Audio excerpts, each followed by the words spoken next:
Testing. All right. Testing. I don't think it's working yet. You don't think so? No, I don't think it's. Yeah. It's Hello, working? hello. Okay. Oh, is it? I can hear it. Testing. Say Really? it louder. Testing. Oh, okay. Nice.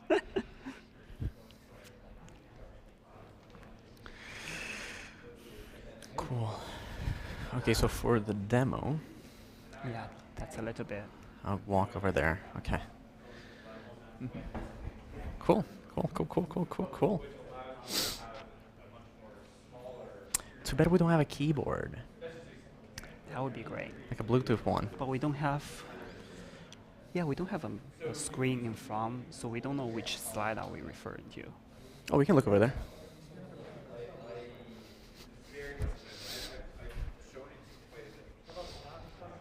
Oh.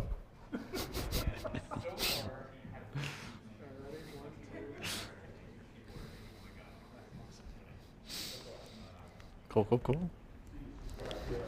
Or I guess we have to pick here or pick there to see the slide. Yeah. Oh, and we have a laser. As long as you stay from here over, you're good. This breaker's there, so just stay from here over. From here over. Cool. You can go wherever you want. We have a laser pointer. Cool. Where? Which one is it? This one. Hmm?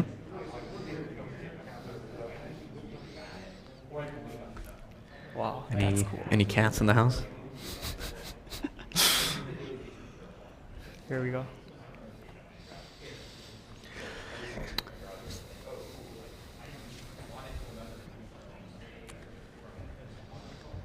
Well, I'm gonna make sure that I have Teams closed. And yeah.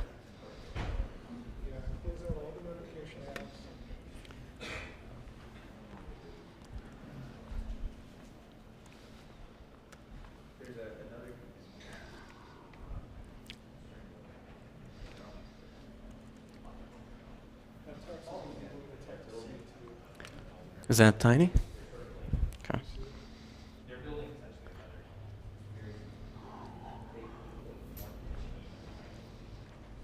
Is that any better?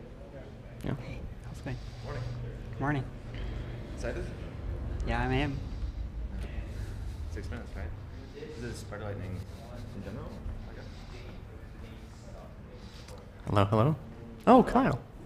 Good to meet you in person.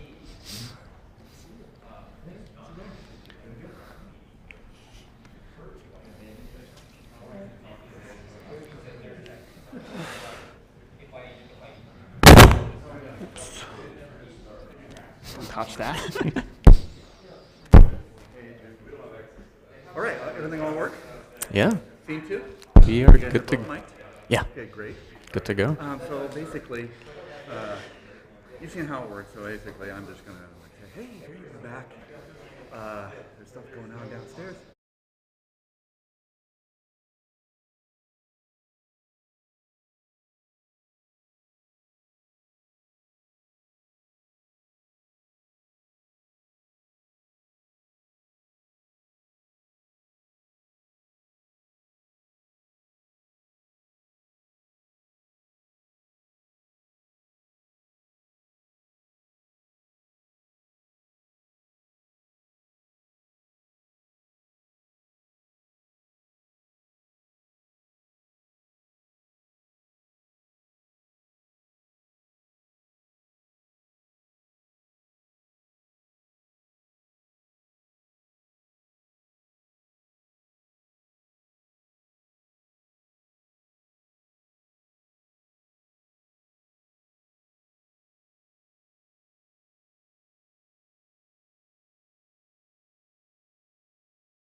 All right.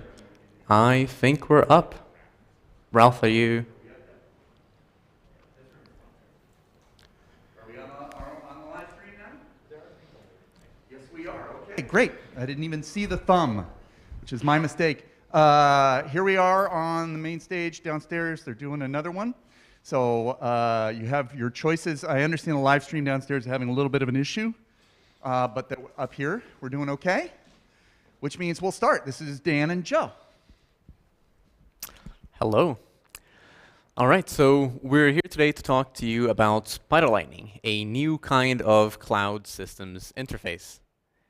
And I feel like right off the bat with this slide, we probably have lots of questions, as in Spider Lightning, cloud systems interface, new, right? So let's start answering one of the easy questions, which is, who are Dan and Joe? Well, I'm Dan. I work with open source software at Days Labs Microsoft as a software engineer, work with Rust, WebAssembly, and I like that tech so much that on my free time, I also teach people about it. So if you want to check it out, I have a YouTube channel where I teach people Rust, WebAssembly. It's called DanLogs. When I'm not doing Rust and WebAssembly, you can usually find me watching Star Trek or playing Super Smash Bros. Ultimate or going for medium distance.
Question, how many people have actually touched FreeBSD? Okay. How many people have MacBooks? You have all touched FreeBSD. So the core for Mac OS X Darwin, a lot of that comes from the FreeBSD code base. And also your user world, your commands also come largely from the FreeBSD code base. This is why they're not GNU. This is why you have these nice Linux commands that you cannot necessarily cut and paste into your Darwin shell. So you are, in fact, touching FreeBSD. So history of FreeBSD. FreeBSD, I'm not going to give a deep history, but basically someone at Berkeley 30 plus years ago had an AT&T license for Unix. And this was when it was still licensed, and it's still licensed somehow. But he had a license for the source code, and he started making changes to it. But AT&T was like, you can't release this. So they people at Berkeley rewrote the code base. And that became BSD 4.4 Lite. And so FreeBSD is a fork of that. And so is NetBSD. And then OpenBSD is a fork of NetBSD. And then Dragonfly BSD is a fork of FreeBSD. But anyways, so that was, I think the name FreeBSD was first applied in 1993. So it's just a hair younger than the Linux kernel, I think. FreeBSD is, why would you want to run it? FreeBSD is beautiful, elegant. There's no systemd. There's no GNU GPL madness. The BSD license is very, very open. And it's fully featured. It's a full-featured Unix-like kernel. It's very stable, very well developed. Pretty much any package that you'd want to run on Linux has also been ported. So you can install your GNU tools. You can install almost anything. What else? There's no systemd. I don't know if that matters to anyone. There's no systemd. Why would you not want to run FreeBSD? There are not many reasons. There are probably a few edge cases that work better in Linux, but I haven't been up to date. But one nice thing about FreeBSD, you can emulate Linux. As long as your binary is architecture compatible, you can run Linux. And I remember Linux applications. So I remember, and it's probably been 10 years, but at some point people were benchmarking, and I can't even remember the database, but they were benchmarking performance against the Linux kernel and FreeBSD. FreeBSD in emulation mode had better performance. So it waxes and wanes, but it's a highly performant, fully featured operating system. Okay, so, but how does it fit in cloud native space? Well, so that's kind of interesting too. FreeBSD is, so you cannot run Linux containers directly because, for a few reasons. For one thing, FreeBSD doesn't have C groups, it doesn't have network namespaces. What it does have are jails, and it's had jails built into the kernel almost, I think, since 2004-ish. Jails are implemented, in many ways, they're very analogous to Linux containers. But instead of C groups and network namespaces, they use chrooted, change root jails, change root spaces. So they're implemented very differently, but they're also extremely similar. You can make very small jail images with just what you need to run, and it is emulated within the kernel.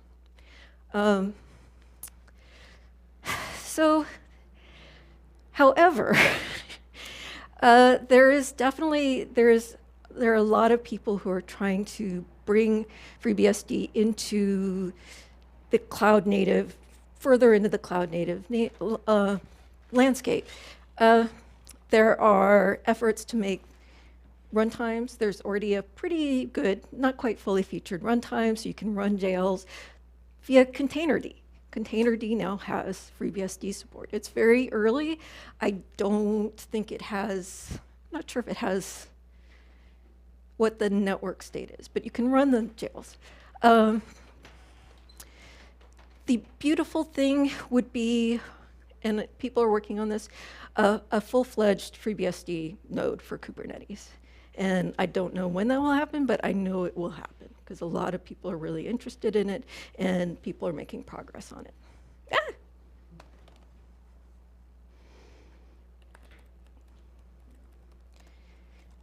Come back. So another interesting thing is I am running FreeBSD on my laptop. Why does this matter? FreeBSD is not a laptop-friendly operating system. It's probably where Linux was 10 or 15 years ago. So I am just happy it's working at all, but it's still a little kludgy. Okay, so we can't make a FreeBSD node yet, but what can we do? Well, we can still get Kubernetes to run on FreeBSD. How do we do that? So Beehive is a level 2 virtualization manager built, support is built into the FreeBSD kernel. So it's pretty much, Beehive is analogous to KVM, to QEMU. I don't know how you pronounce that, QEMU.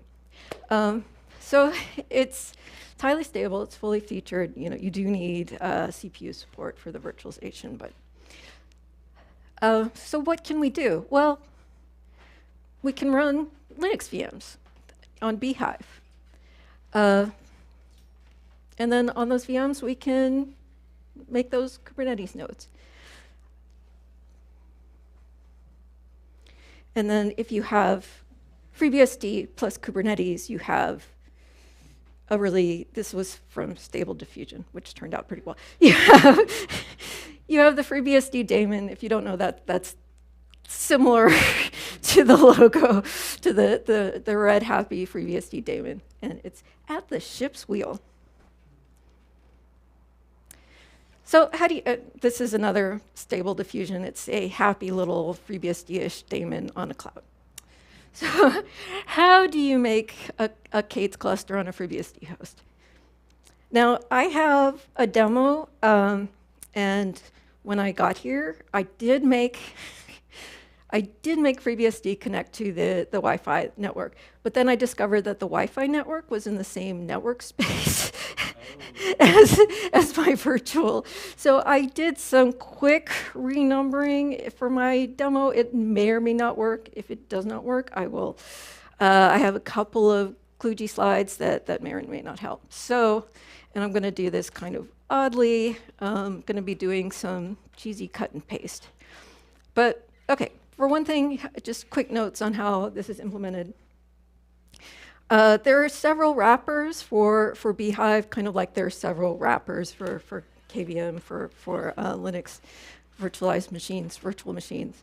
I'm using one called CBSD, and CBSD is pretty well featured. It's still, none of these are completely not as polished, I would say, as like the Kimu, I still don't know how to pronounce that, layer. But their CBSD is pretty well featured.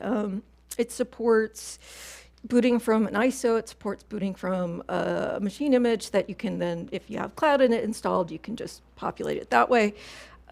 It's got, handles the networking. It handles VNC. It handles devices like I/O devices. It works pretty well. It's still a couple things occasionally that don't work quite as expected. But it also has, you can either operate it through a CLI, it's got a pretty good CLI, or you can use this menu. So I'm going to just show you the menu really quick. If you've ever, if you have ever actually touched FreeBSD, you will recognize this menu interface. I think it's curses. I don't know if they're using curses or end curses or some sort. If you've ever installed, you will see this menu. If you compile and install, there are two basic ways to install packages, pre-built packages on FreeBSD. You can either use, well, pre-compiled, there's a package system PKG, which is actually an inspiration for Debian's apt. Or you can compile the applications from source in the user ports. It's called the FreeBSD port system. Ports are nice. I've never, I don't think, had a problem with a failed port compilation. And you can configure, it will pop up a menu similar to this, so you can make any configurations you want. So, but anyways, so if you do anything on FreeBSD from a command line, you will see at some point this type of menu. So this is nice. I did not download the ISO image to do this. I wanted to show you a boot, but there are a lot of pre-built packages or pre-built, pre-configured. So this is what's been pre-configured so far. It's been a while. I did make Alpine. I got Alpine configured. No, not Alpine. Was that? I don't think it was supported when I did this. Okay, anyways. So you can make, so as long as, yeah, you can boot, and then you can connect through the VNC port. Is really nice. It works. You can also, there are also some pre-baked images that are already configured. So they call them cloud, so you can do cloud init on them. So, but we're not going to use this. I just wanted to show you.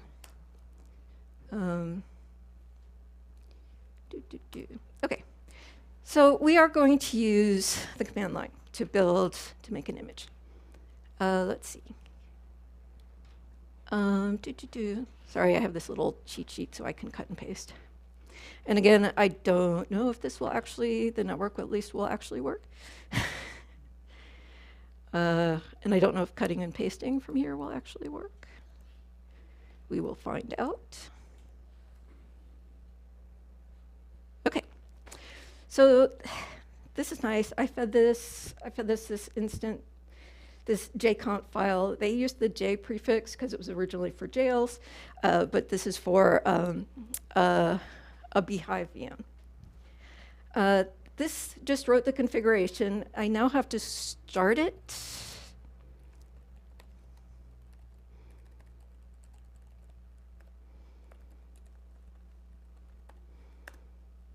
Ah! Oh, yes, thank you. Yay, so now it's going to boot. And it boots really quickly from an image as long as you have the image downloaded. So we can see I have 6, like the agent and the server prefixes were what I had originally made to show you a running cluster. But I stopped those because, again, they were in the same network namespace as the Wi-Fi. So this one, rejects -s-0 is in the one it's in a not the Wi-Fi namespace. So it's on. We can do a couple things. I can't log in because by default it's going to lock out the user password, but I just wanted to show you that we can see it booting. Wait, is it going to finish? Okay, yeah, it finished booting. I use Tiger VNC. It's very nice. I've tried them all for Linux and FreeBSD. That's the only one I really like.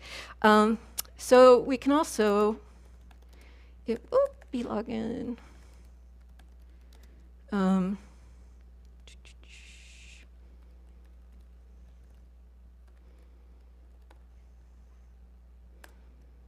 It populates, CBSD does this nice thing. It creates an SSH key, and then it will, through CloudNet, put it into your image, so you can just use their CBSD login wrapper. So here, we just started up. It was really quick. It was much quicker than I could type and log in. I have a decent powered laptop that helps.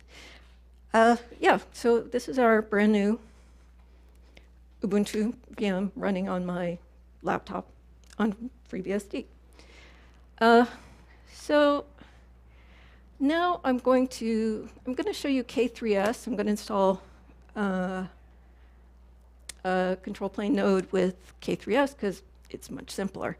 And again, I don't know if this will actually work. I'm using the IPFD firewall, which is also native to FreeBSD, to configure my routing. Oh, I forgot to show you my nice little bridge. So I have this nice little bridge, which is bridging now my 192.168 non-collision, non-colliding network space. And nope, that's not what I want. I'm doing this neat little trick here, which I probably should have taken out because it's a little too complicated. I'm just going to I made 192.168.0, made it a virtual address, so in case I wanted multiple control plane nodes, I could just have a simple round robin. But I'm only going to do one here because it's much quicker. Okay.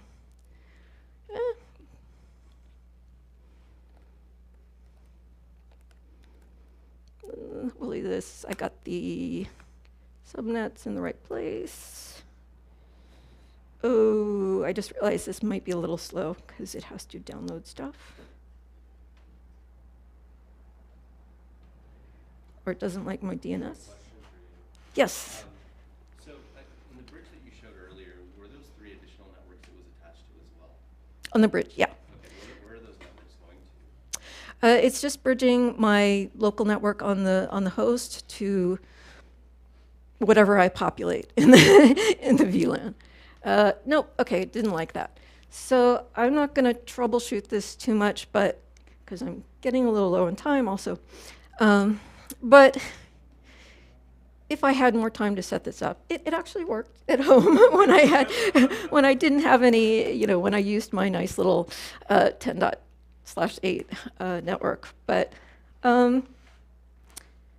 yeah, it will magically work.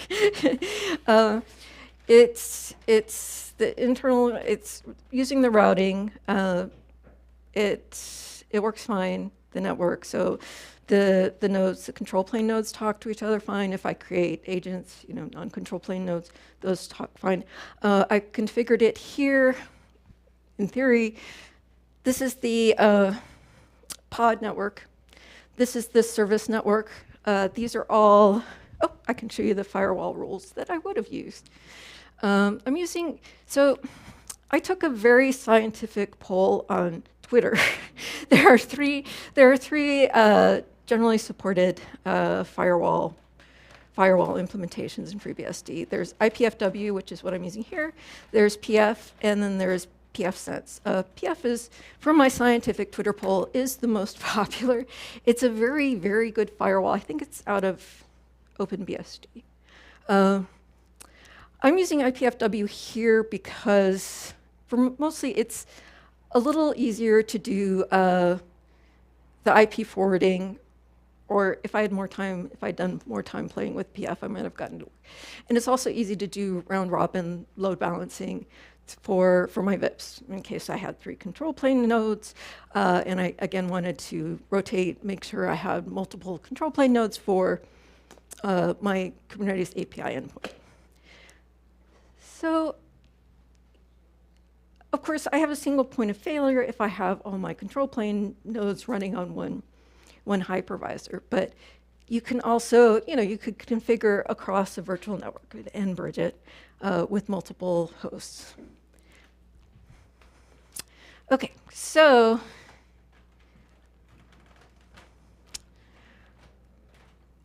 here's what I would do. This is the IPF firewall. So anything in the, again, my /20, 192.168.20/24 network is for my Kubernetes services. And I'm just forwarding these directly to the agents. This would be my agent, one of my agent endpoints. I didn't make a virtual IP for that. But so anything, the IP forward just redirects any request, any network connection coming in for a service to one of the agent nodes. So again, this is not high availability. When it does, if you have multiple endpoints, when it does the round robin, it's not doing a health check. But if you just want something really lightweight for testing and you don't want to run your own load balancer like H8 proxy and configure that, it's a really easy way to set it up. Okay, in theory, again, if I had a working cluster, I could just run, create a deployment, check my pods. I could then do a port forward and hit the pod and look for it. And I could also expose a node port load balancer, and so this would give me a cluster or service IP in the 192.168.30 space. And in theory, I could connect to that, and my pods could also speak to each other. Yeah, so this is not ideal. It's not quite Kubernetes first-class citizen in the cloud-native namespace, but it's a good entry point. This is nice because I have, other than configuring a local authoritative name service, DNS, I'm not really configuring a lot other than the networking, the bridge and the forwarding, which is minimal. So you can obviously get fancier. Like I said, you could use HA proxy for load balancing with health checks. You could do a lot of, all this runs on FreeBSD. You could use that. But it's a pretty lightweight way just to, if you want to touch FreeBSD, which is fun, you can run your Kubernetes network and check it that way. Yeah. So let's see what else I had. Karen, do you want to take questions? Yes. Let me make sure. OK. So in case I couldn't get and this only partly hurts, in case I couldn't get my demo, I have some really simple slides. This is what K3S install would look like. I'm using Alex Ellis's K3S up, which is much easier to configure. It's a very nice command line. It would, in theory, install my server. And if I then had eventually a working cluster, I could run all those kubectl commands, kubecontrol, whatever you want to call it, and everything would magically work. OK. So awesome. I was going to say, let's give her a hand, because live demos are hard.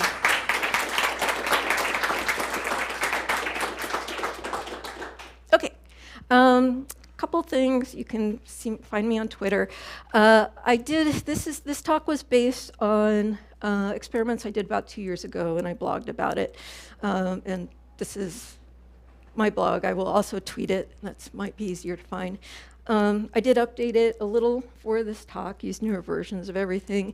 I will post an updated blog post with the information probably in the next couple of days, and I'll tweet about it too. But yeah, and I have a nice step-by-step tutorial, which in theory would work, because it's what I did when I got a working cluster. But obviously, you can tweet me any questions, anything, comments, whatever. OK. Yeah, do you have questions? Who has questions? Good. I'm glad. Go ahead. You're first, and we'll go to you in a second. Comment and question.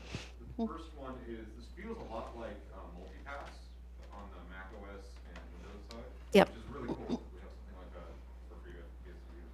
The question, though, is you mentioned that Containerd is starting to support kind of, it sounds like an abstraction around the BSD concepts. Do you know, are they ever going to get to a place, you think, where we could run Kubernetes on top of a Mac OS darling without having to have a virtualization layer? I don't know about, I'm sure there are probably people working on the Mac side, but it's, Darwin is not a complete implementation. It's not the FreeBSD kernel. It just takes large chunks of it. Let me flip that back. OK. What about just on BSD itself? On FreeBSD, do you think Containerd will ever get to the place where we can just run Kubernetes on top without a virtualization layer? Yes, I do.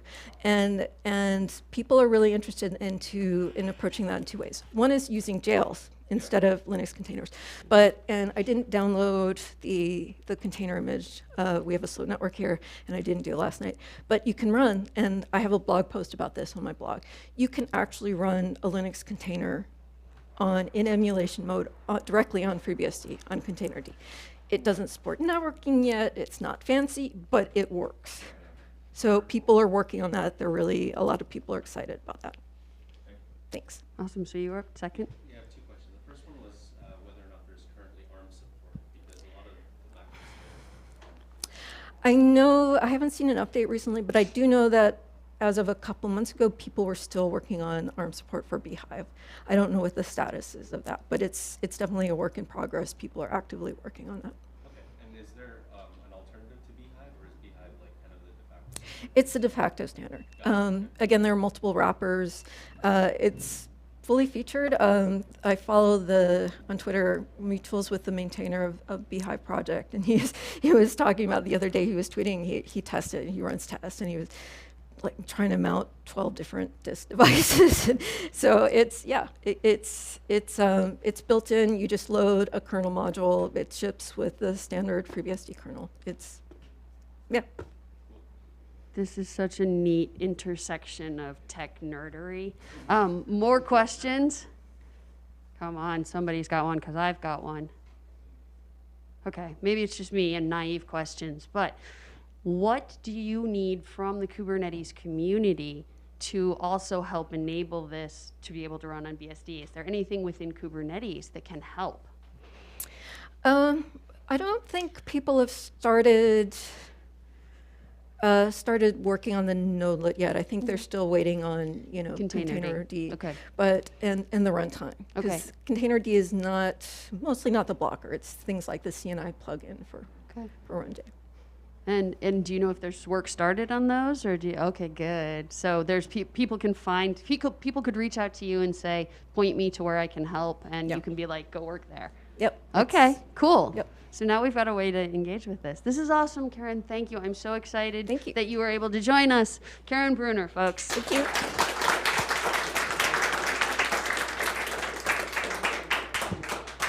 And then we have, I think, is this the lunch break? No, 10 more minutes. Sorry, thank you. 10 minutes, come back to your seats here or the other place or upstairs. Come back here. Oh, are you going to pitch for it? Ah.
again. We have Mike Tougeron from, where are you from? Because Adobe. Unfortunately, Adobe. Oh, this is going to be fun. This is going to be a lot of fun. Mike is going to be the last presentation here in the side room up until lunch. So I'm really looking forward to this. Let's go. Thanks, Mike. All right, well, thank you for coming to my talk about API server inception. We're going to try to go down through the different layers of virtual clusters. For those of you that joined a little bit late, join the audience participation portion, grab the QR code or the demo. Talk's a lot more interesting if you kind of go through the demo, start creating some virtual clusters yourselves through it. So I'll give you just a quick few seconds here to grab that, and we'll get started. 5, 4, 3, 2, 1. All right. So who am I? I'm Mike Tougeron. I'm a lead cloud engineer at Adobe. There's my contact information. I'm an avid reader of sci-fi, love video games. And as it applies to this, I can't help but program for fun. So I like to kind of fiddle around with different tech things, dive into interesting stuff, and that's how this talk kind of came about. Kind of Rich and Joe in the back there, that we were talking at a meetup. I can't remember who mentioned it first. I think it was Rich, about a cluster inside of a cluster, beyond just a basic virtual cluster, but it was a virtual cluster inside of the virtual cluster. And Joe was like, oh, that's kind of cool. And it morphed into this talk. So it's kind of neat. So the simplified world that many of us live in these days with Kubernetes is we start off with our physical compute and network, and then we dive into our virtual compute and network. Then we get into our operating system with C groups, and then we get into our container runtimes and Kubernetes orchestration. And then we have container networking for more networking layers. And then we have our container itself with inside of our pods. And then if you're lucky, you have your application. You know, if you're Java, you have your JVM too. So let's ask ourselves, do you really need another virtualization layer on top of that? A lot of people, you know, they ask this question of me quite a bit. Do you really need another layer? And to me, the answer is yes. I really think you do. There are definite benefits to virtual clusters inside of an actual cluster. So what is vCluster? We're going to be using a tool called vCluster today. And what that allows you to do is run a virtual cluster inside of the namespace of a host cluster. This will give developers full API access with inside the scope of that virtual cluster. So that means that they can have full access. You want to do whatever they want with inside that cluster, they can do it. They want to read all secrets in the cluster, you can give them RBAC to read all secrets within inside that cluster. They're still scoped, though, in that host cluster to that single namespace. What's important, though, is your host cluster security access controls still apply. So if you have network policies, you have admission webhooks, that kind of stuff, when the pods replicate to the host nodes, it's still restricted to what the host cluster says. So you have an admission controller that says you can't mount a host path, you can't talk to this other namespace. All those controls are still in place. So you still get that level of security, even though inside the virtual cluster, they have much wider permissions. So for a much deeper dive into vCluster and what those things are, check out Rich's talk after lunch. I believe it'll be in this room. He's going to dive into more about this and virtual clusters in general. I'm not going to dive into what they are. I'm just going to kind of dive into a more fun talk about some other aspects of what you can do with them.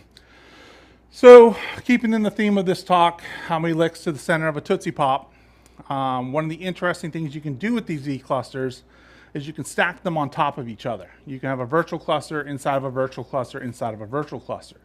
That creates a layered environment where you can do some really interesting things. Each cluster can have its own set of policies on top of each other, different RBAC within a subcluster that the host cluster of the host cluster of the host cluster doesn't have.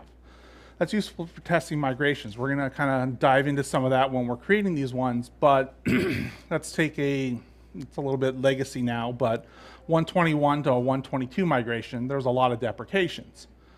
You can launch a 122 cluster inside of a 121 cluster. a 122, 123, 124 inside of those. You could also test a downgrade.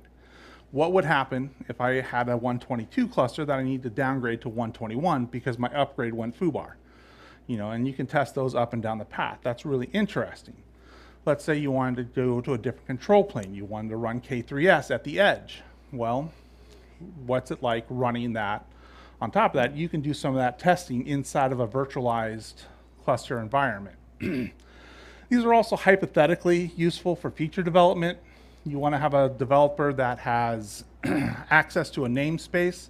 They may not have full access to the secrets of that host namespace, you know, security reasons, but you can give them access to a virtualized cluster in which they can create secrets inside of that V cluster, and then they can create featured scoped virtual clusters inside of there.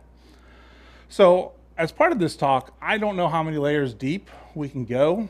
Part of the reason for this audience participation, hopefully you all are clicking the buttons in there because the talk's a lot more interesting if you do and you are clicking those buttons. We're going to try to figure some of that out today. As you may have noticed, there is an answer to the Tootsie Pop question. I didn't know that till I was looking for graphics. It's a little bit interesting to me. So are nested clusters really a valid use case? Maybe yes. Maybe no. I don't know. Who knows? It's an interesting question. I could see it going either way, to be perfectly honest with you. But I think I clicked the button. But let's have some fun anyway and figure this out, right? That's the whole point of this talk. Let's have some fun. So once again, if you walked in late, let's grab the QR code and let's go through some of this together. Start clicking the button. Let's start creating some clusters. Let's do this together. And there is a reason why you should be clicking it. There is a reason why it said, you know, get a head start on your competitors in the beginning. So this should be screen mirroring, which it is apparently not. Hello, computer.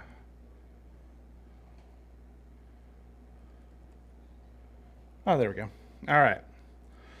So it's pretty easy to create a virtual cluster on a host cluster. You can run vcluster create, and we're going to go ahead and create this first cluster. We're going to pass it in some values.yaml. So vcluster creates essentially does some magic, but it's part of it uses a Helm chart to create it. This update current is asking whether or not I want to update my current kube config, whether or not I want to auto connect to that new one, what namespace I'm connecting to, and what I want to call it. So I'm going to call it Tuj1. Let's go ahead and create it. Ignore the auth thing. I haven't switched from that deprecation yet.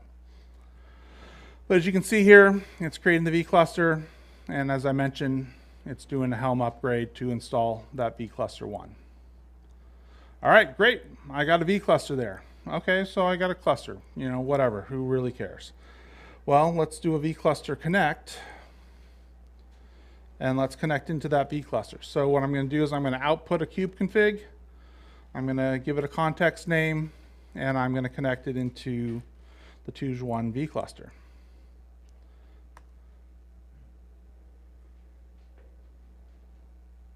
And it's waiting for the vCluster to come up. Now this takes a moment, not because vCluster takes a moment, but because I'm using a cloud load balancers. Those take a little bit longer to come up. vCluster itself just takes as long as it takes for a pod to come up. It's a K3S cluster by default. Container creating, that's fun because my cluster should come up faster than that. But as I said, it's as fast as a pod comes up. Container creating should not take that long. Usually the longest time is with it. You can do a port forwarding directly to the pod instead of waiting for a load balancer. Live demos are always fun for whatever reason. This is taking a moment. This is my cluster, not vCluster, and live demos. But like I said, it's more fun. Hopefully you are doing this. While we're waiting for that, we can actually just run a vCluster list and see what other clusters are actually running out there. So I did have a few pre-created just in case people were boring and didn't want to live participate. Today's the 23rd, right? So we do have some people that are creating them. Yay. Good job. So we do have some clusters that have been being created. So great. Ah, there we go. Now we're waiting for the load balancer IP. Usually that only takes 45 seconds, 90 seconds at most. It just takes a little bit. Live demos, always fun. But anyway, what's interesting is I'm naming all the V clusters with level 1 because, as you've probably seen from the app, level 2, level 3, how many levels can you get to?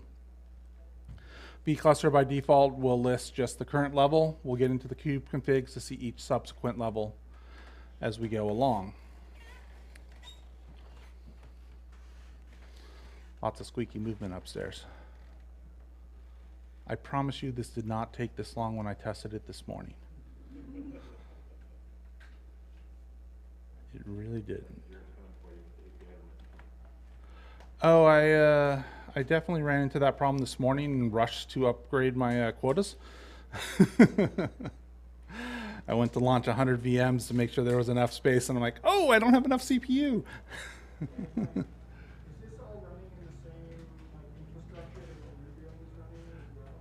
I'm sorry, in which one? So like what you're showing us, is that running on the same infrastructure that what we're doing? Yep. Yep. So this is all an Azure cluster that I have running in Azure. It's running on just VMs. I don't know what's going on here. I'm wondering, are we helping you No. I tested this with lots and lots of no, in worst case scenario, I hop into somebody else's one and do the rest of the demo there. I mean, I give you great kudos. Oh, I would love it too if everybody else is breaking it, but get service pipe grep touge. Where's my IP? Load balancer, it has an IP. So let's go ahead and just cancel that and run it again real quick.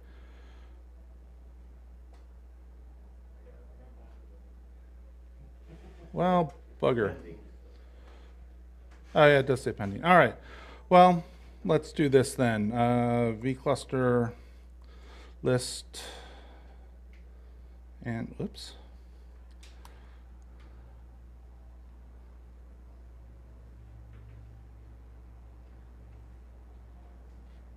We're going to hop into somebody else's vCluster and start creating them. Where's one that was from the other day? All right. So this one here. We're going to go and say vCluster connect to this one.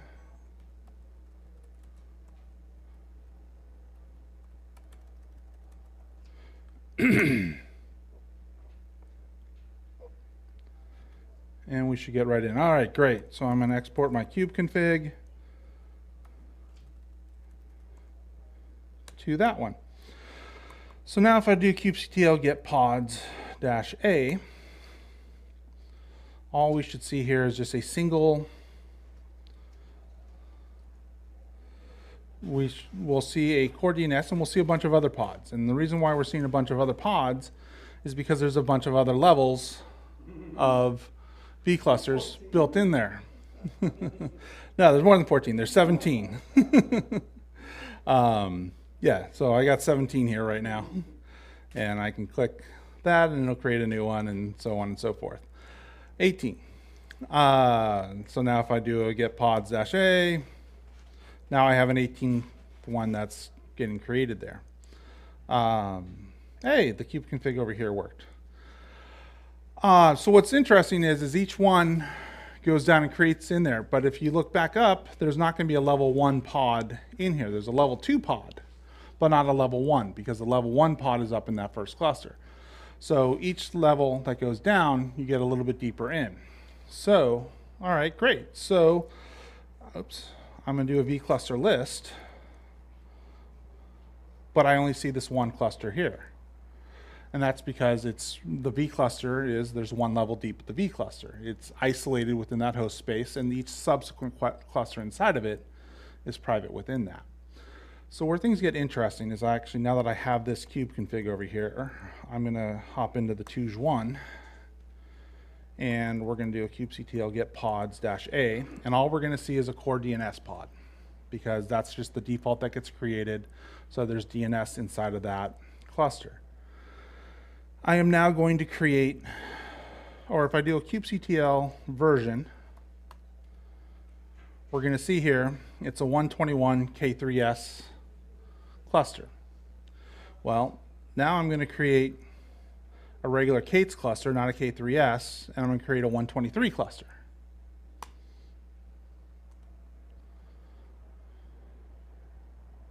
And it's going to do the same thing, but it's going to create a slightly different one. So we're just kind of creating some levels within levels within levels as we go along here.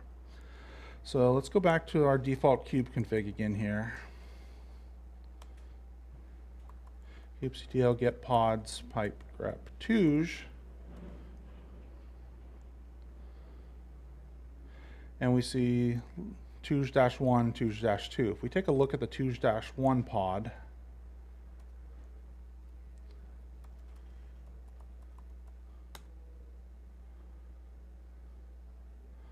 we're going to see up here at the top is we're going to see that it's apt v cluster, release touge-1, and it's controlled by staple set touge-1. A little bit interesting. So we know where this pod, what it's controlled by. So as soon as this touge-2 comes up, so we have, that's a job, not the pod.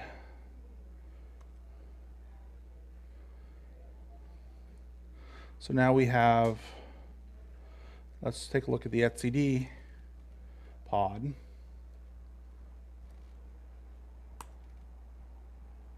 This one, what's interesting with this that I wanted to show is this is controlled by service of touge-1. And so this is how everything's tied back up to that first cluster. So each subsequent cluster is still controlled by that first one.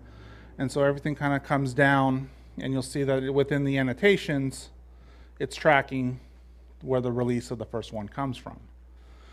So we're going to go back to the other tab again. Let's go ahead and do a connect, touge-2, touge-2, touge-2. How are we doing on time? All right, doing good on time. And this load balancer IP thing is going to really annoy me. All right. Well, while we're doing that, I can also just say vcluster. So the nice thing is you don't have to necessarily go levels. I can say vcluster create. I can say cube touge-3. I'm going to say 4, and I'm not going to say K3S this, or Kates this time. I'm going to keep it as K3S and name that all right.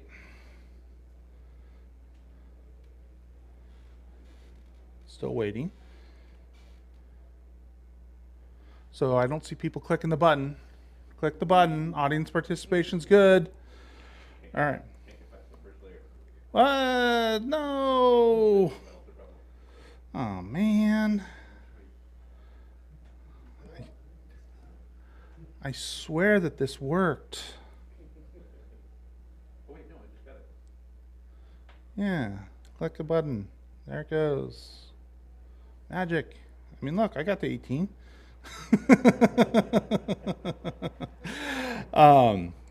We'll see here that I have 2 virtual clusters within this one, vcluster2, vcluster3, or touge2, touge3. Oh man. Maybe I need to update my quota for load balancer IPs too. I did not think to look for that. I'm sorry, everyone. That's a little disappointing. Well, shoot. We're not going as many levels deep as I thought we were going to go. And there's not a lot more that I want to dive into this because I don't want to steal Rich's thunder from the next talk down. So anyway, what you can kind of see here is I went 18 levels deep. I can kind of talk about that, what's interesting with it. As you go each level deeper, the idea of being able to layer on top of each other is really interesting. It doesn't have a lot of practical value. It's kind of a fun thing to do. Yeah, darn it, man. But, you know, if you're just playing around like, hey, can I do this? Can I upgrade and run this manifest on this other cluster version? That is a really powerful thing to be able to do. And to be able to say, I'm upgrading to 123 from a 122 cluster or 124 from a 123 cluster without spinning up all the infrastructure. A base starting just a single V cluster with inside of a cluster is really powerful for that. But if you're trying to iterate fast and you're like, oh man, I'm on 122, that just went end of life. I need to get to 124, 125 now. Going to that multiple levels of V cluster, you know, within those clusters, you can iterate on that really fast to pull that back up to your main code base to be able to iterate quickly on that, even though I would not recommend doing that for production. But it's a good mental exercise, good thing to play around with. I'm going to click this again. Work. Hey, there we go. Woo! It worked. All right. Well, we're doing all right on time, I guess. So coming back to this,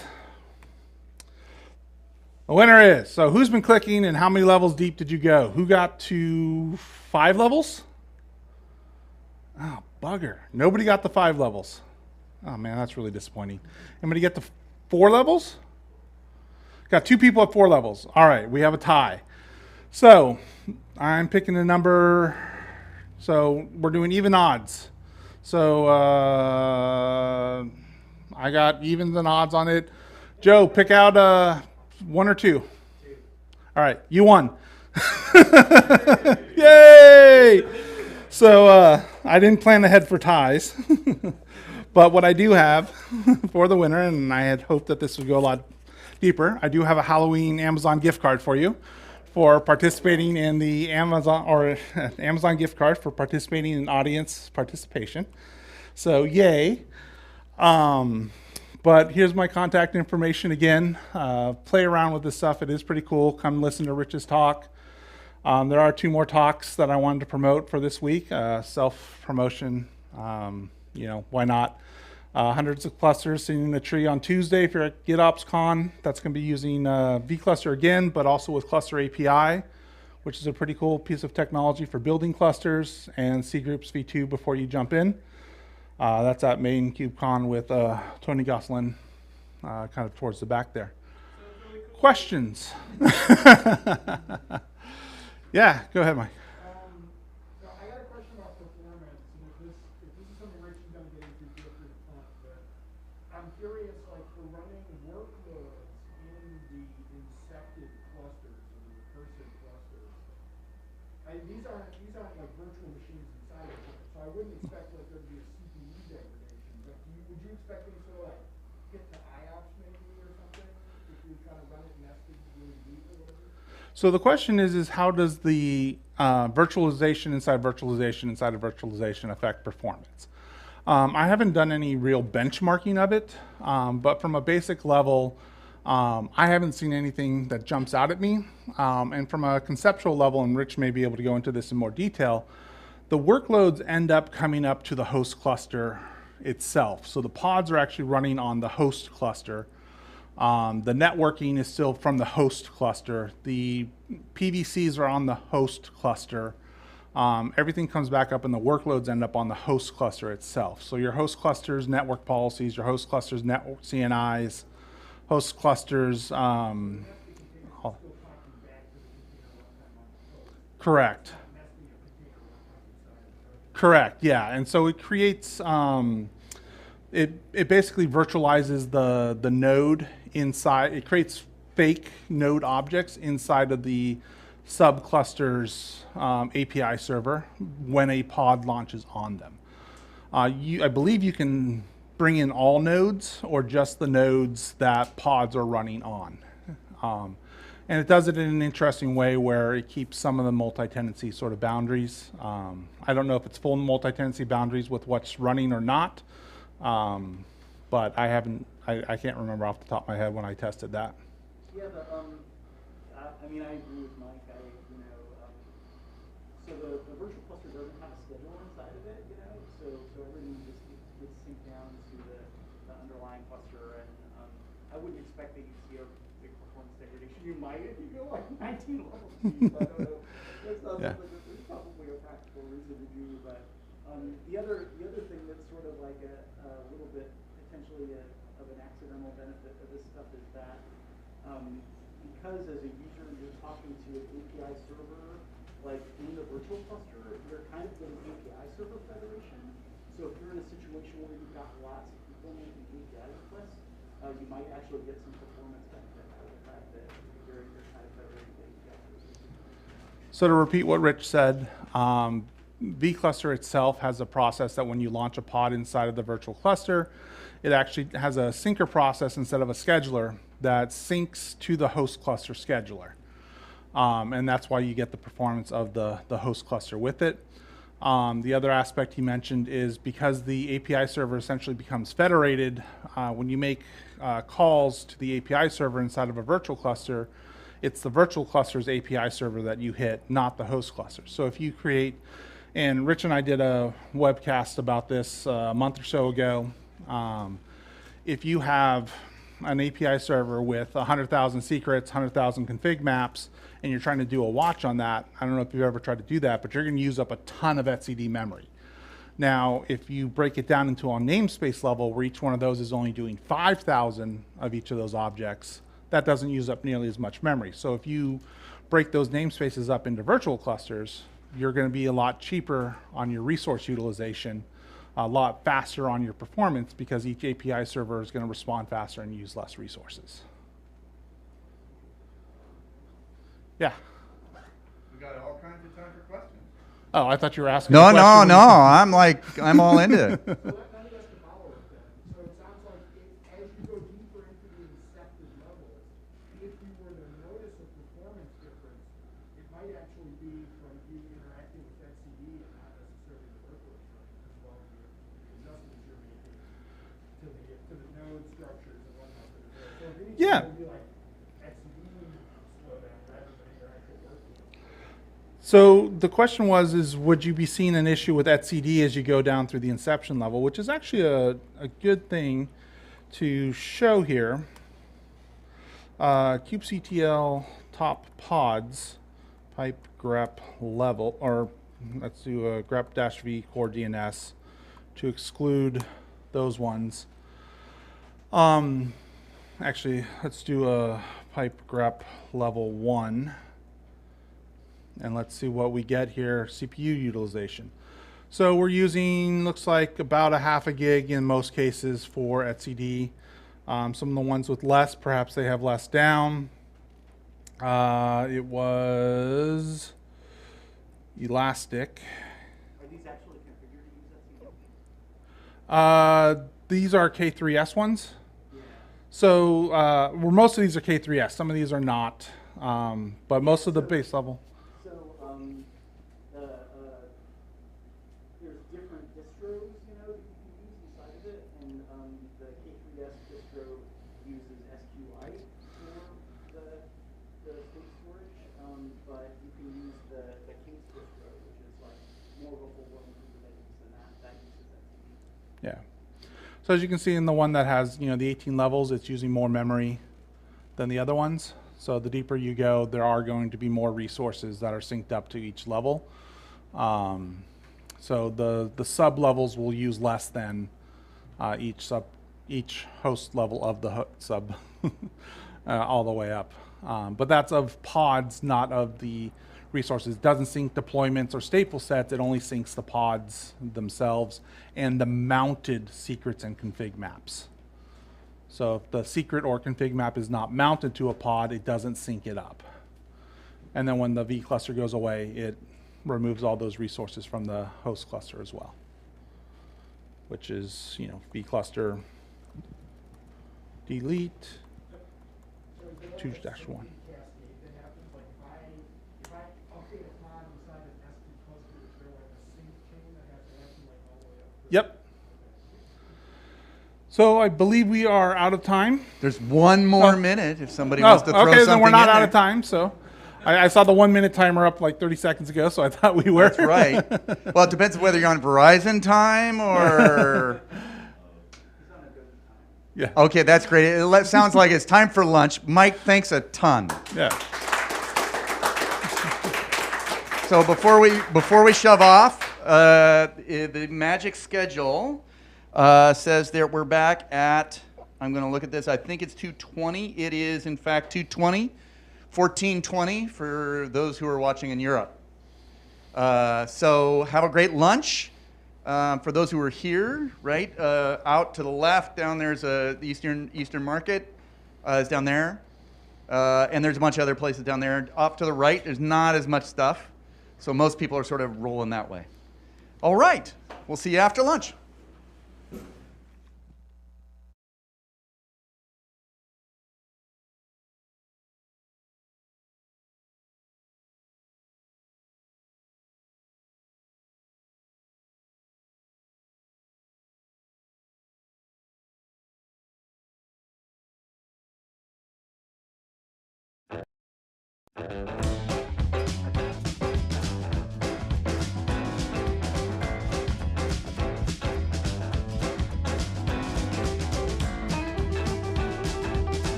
If you were in this room before lunch, you saw Mike Tugeron give a talk about virtual clusters as well. Mine's going to be kind of a different focus. So I had this title, Virtual Cluster Tips and Tricks, and it's kind of clickbaity. And I was hoping that would get me into KubeCon, and it didn't, which is why I'm here. But I want to get you all really pumped up about virtual clusters. So I think let's try to make it even a little more clickbaity. So how about 10 virtual cluster tips and tricks that will surprise you? That seems pretty good, but I think we can take it farther. How about 10 vCluster tricks that will make you a cloud native rock star? Yeah, so I'm Rich Burrows. I'm a staff developer advocate at Loft Labs. We are the folks who maintain this project we're going to be talking about today. I'm creator and host of a podcast called KubeCuddle that you might have heard of. If you haven't, check it out. I interview lots of folks from the Kubernetes community. I've talked to Kelsey Hightower, Liz Rice, Justin Garrison, Stephen Augustus, all kinds of folks. So you should be able to just search for that in your podcast player. Before getting into developer relations, I worked in operations for like 20 years. And so I have seen some things. And I'm Rich Burrows on Twitter is the best place to find me, but it's the same on GitHub and LinkedIn too. So what we're going to cover today, the why and what of virtual clusters, some vCluster tips and tricks, and some use cases for virtual clusters. So multi-tenancy for Kubernetes is hard, y'all. And in the past, there's mainly been two multi-tenancy models, namespace-based isolation and what I'm going to call cluster-based isolation. So with namespace-based isolation, tenants are restricted to one or more namespaces using tools like RBAC and network policies. Some of the pros here, it cuts down on cluster sprawl. There's less wasted resources because we're really packing those workloads in. Some of the cons, the users can't manage global objects like CRDs. And you don't want them to do that in production, right? But if this is somebody's dev environment, you know, on a shared cluster, they're going to want to be able to do things like that. They may want to run multiple microservices in different namespaces that need to talk to each other, and then you start making exceptions in your network policies. And the gist of it is that these environments can get very complex when you've got a bunch of people all trying to do their own specific thing. Now, the other option is what I'm going to call cluster-based isolation, where everybody gets their own dedicated cluster. And in fact, if you look under your chairs, I've given everybody a free Kubernetes cluster for attending today. So some of the pros here, better isolation, less complexity in each cluster, which is great if you're troubleshooting problems. Some of the cons, it's difficult to manage a whole bunch of clusters, right? And there's some organizations that have tens of thousands of clusters or more, you know? There's wasted resources because we're not packing the stuff in. We maybe just got a few things running on this cluster. And the cost can be a big issue too. I love to shout out this talk that Holly Cummins gave at KubeCon a couple years ago. She used this phrase that I really love. She talked about zombie clusters. And what she meant is clusters that are out there and they've got workloads running, but nobody's actually using them, right? And maybe nobody even knows they're out there. And the reality is that this stuff uses up power, you know, and it's not good for the environment. So it's something to think about when we're thinking about multi-tenancy. So if you get a chance, it's a great talk. So you're the platform team, you know, which of these buttons are you going to push? So there's another option now, virtual Kubernetes clusters. A virtual cluster runs inside of a shared host cluster, but it appears to the user as if it's their own dedicated cluster. We're going to be talking about vCluster today, which is an open source project that was launched in April of 2021. We maintain it at Loft Labs, but there have been some great community contributions too. We're going to talk about some of those. It's been like, you know, well over a year now since this thing's been out, and we've been adding some really cool new features, and that's part of what I wanted to do in this talk is let people know about some of the things that have shown up in the project. It's currently the most popular implementation of virtual clusters. That's not a brag, it's just become really popular like over the last year. It's a certified Kubernetes distribution, which means it passes the CNCF's conformance tests, and it's really fast and easy to use. So how does vCluster work? The virtual cluster runs inside a namespace on a host cluster. The vCluster itself contains a Kubernetes API server and some other tools. And it saves its state inside the namespace in a database. and that's SQLite by default, but you can use etcd or even like Postgres or MySQL. So I want to talk through an example of the architecture. Just using EKS as an example here, it could be any Kubernetes, but you've got this shared cluster. There's a control plane with all the normal stuff. As an admin, I'm going to connect to the API server or have tools connect on my behalf, right, to manage that context of that underlying cluster. But we can carve out a namespace here for a user and install vCluster inside of it. So there's a vCluster pod, and it's got some things in it. So we talked about the API server and the data store. There's also a controller manager, and then there's this thing called the vCluster syncer. And the syncer is really the secret sauce of vCluster, although it's not secret because it's open source, but it's really the magic. It's the thing that really makes this all work. So I'm a tenant. I connect to the API server of the vCluster, and I manage the context of it. I can create namespaces inside there, and I can launch deployments, pods, all kinds of stuff. Now, if you look on the orange vCluster line, there's one thing that you won't see there, and that's a scheduler. vCluster by default doesn't have a scheduler in it, and that's where the syncer comes into play. So when I launch a pod, the syncer tells the underlying cluster to schedule it. And so this is a really basic look at how this all works. The client is a little Go binary. It's really easy to install with Homebrew, or you can download it from the GitHub releases page. As of a few months ago, it's signed with cosign, which is really great. So thank you very much, developer guy on Twitter and GitHub, for that contribution. I'm a big fan of SigStore and all of that stuff, so it was really fun to see somebody contribute that. Thanks a lot. Can we do questions at the end? Yeah, thanks. All right, I got a quick demo for you here. And so we're inside the host cluster. There's some namespaces. We're going to create a vCluster called Rejekts. This is pretty fast. It's going to create the namespace for the vCluster. And then you'll see it actually does a Helm upgrade to install it. And then it connects. And when it connects, it switches your context over to the context of the virtual cluster. And then we're going to get the namespaces inside the virtual cluster. You can see those are the defaults, and they're all really new. We can create a namespace inside here and launch a deployment in it. And look at those pods. And all of this just looks like normal. Now we're going to disconnect, and what disconnecting does is, besides disconnecting, it also is going to switch our context back to the host cluster. So now we're talking to the underlying cluster. And let's look at the namespaces here now. And what we're going to see is that we made a vCluster called Rejekts. It made a namespace called vCluster-Rejekts. And you can see that's a lot newer. And let's take a look at the pods on here. And these bottom ones from that namespace, you're going to see there's the Rejekts 0 pod, and that's the vCluster pod itself, where all those things are in there. And then there's Core DNS. It uses Core DNS. And then you see those two Nginx pods that we launched. But they're a little bit weird if you look at the names. What the syncer does when it tells the scheduler to schedule these pods, it renames them, and it includes the name of the vCluster and the namespace inside the vCluster, so that way we can avoid collisions. And that's it for the intro. Let's get into the tips and tricks. As they say on YouTube, let's get right into it. Number one, vCluster distros. So the distro is the Kubernetes that's installed inside the virtual cluster. And the default is K3S. That's what we started off with. That should work for most things.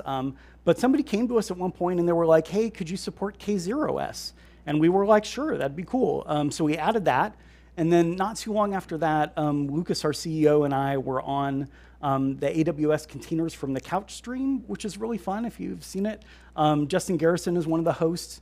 A few hours after the stream, there was a PR from Justin adding EKS to the list of distros. So that was really cool. Thank you, Justin, for that contribution. And then there's one called Kates, which is just a standard Kubernetes. Number two, creating virtual clusters. So there's 3 ways to do this. There's the vCluster create command, which is what we saw in the demo video. there's a Helm install, or you can install with the cluster API provider. So I'm not going to talk about the connect because we already saw that, but the Helm install or the create, it's actually used by that vCluster create command. So you saw it does a Helm upgrade, but you can just install via Helm directly if you want.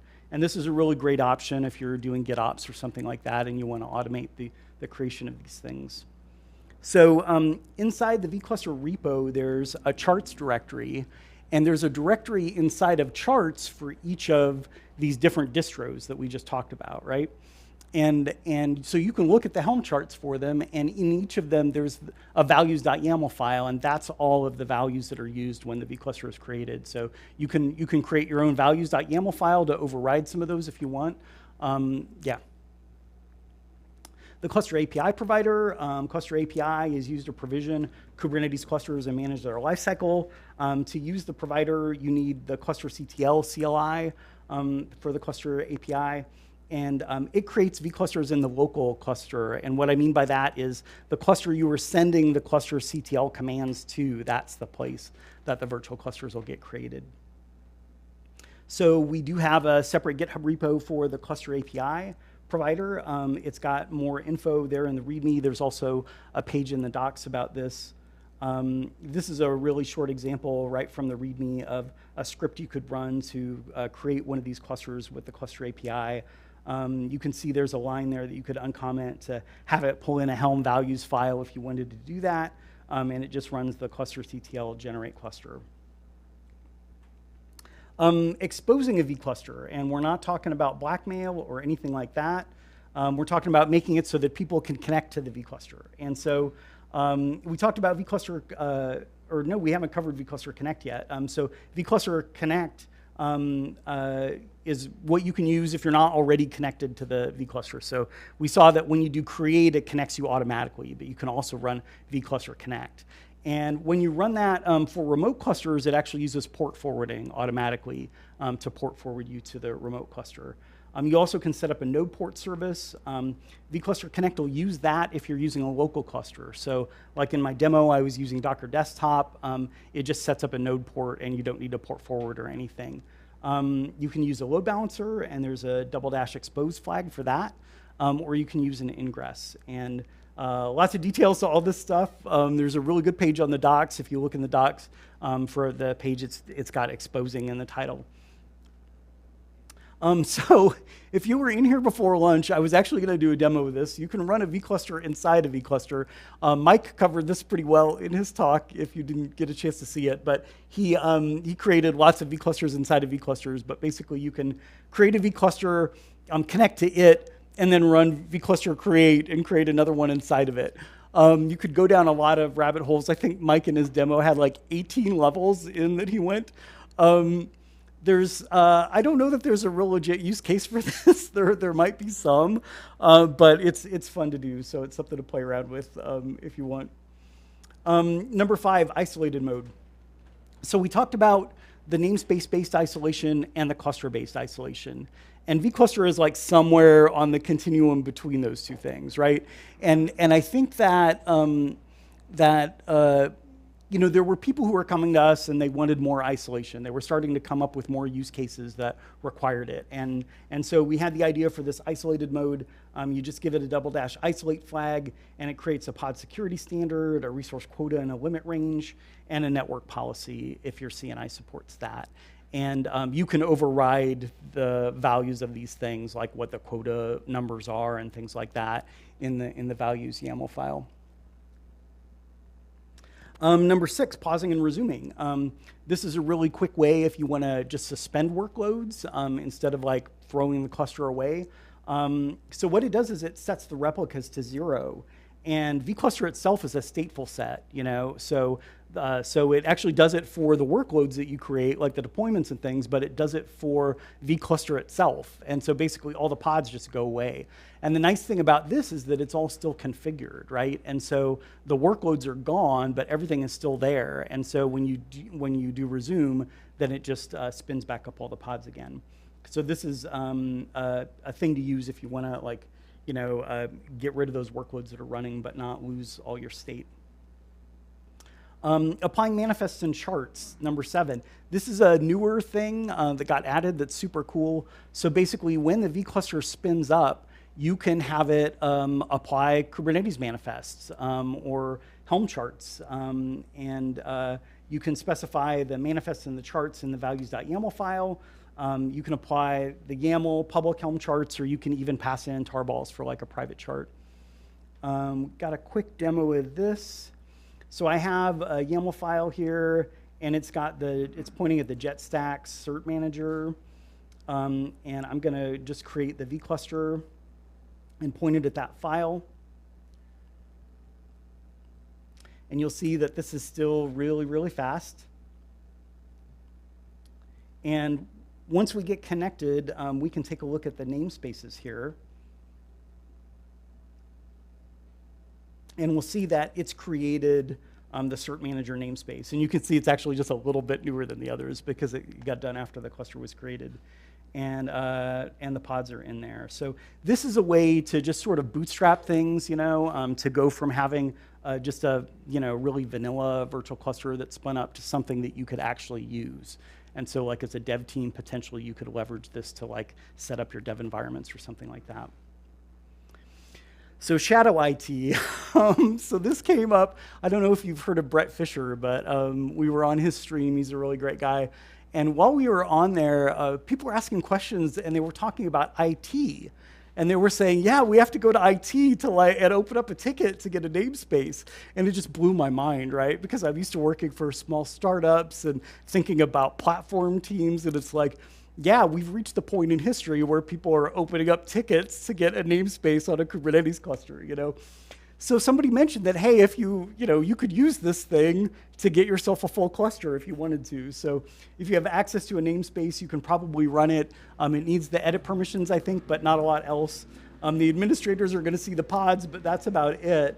Do consult your company's policies before you try this at home, though. Number 9 is plugins. So plugins showed up a while back. And what they do is they change the behavior of that syncer. So we talked about the fact that the syncer syncs the pods, but you can have it sync all kinds of different resources. And it can sync things in both directions, potentially. And so you'd write plugins to do that. They're written in Go. We have a plugin SDK that can help you get started if you want to do that. It's got some examples in it. And we also recently created this vCluster plugins repo where we want to share contributions from the community. So if you write a plugin that you'd like other people to be able to use, open up a issue there and let us know about it. There's a couple more examples there too. There's a Cert-manager one and one that syncs contour resources. So yeah, feel free to have a look at that. And number 10, our last tip is high availability. So when we started off with these virtual clusters, we were thinking a lot about, like dev environments and ephemeral environments, but people are starting to use it for things that are a little more real, right? And we're starting to hear from people who are using it in different kinds of use cases that I would call production. And some of them wanted high availability. So there is now an option where you can create multiple copies of the vCluster components. This works with that distro called Kates. You can't use it with the other ones. And you specify the settings again in the values.yaml file. So here's an example of the command line. You would just specify the distro and point it at that file. And this is an example of what you would put in the file. This is just right from the README. You just specify the number of replicas that you want for the different things.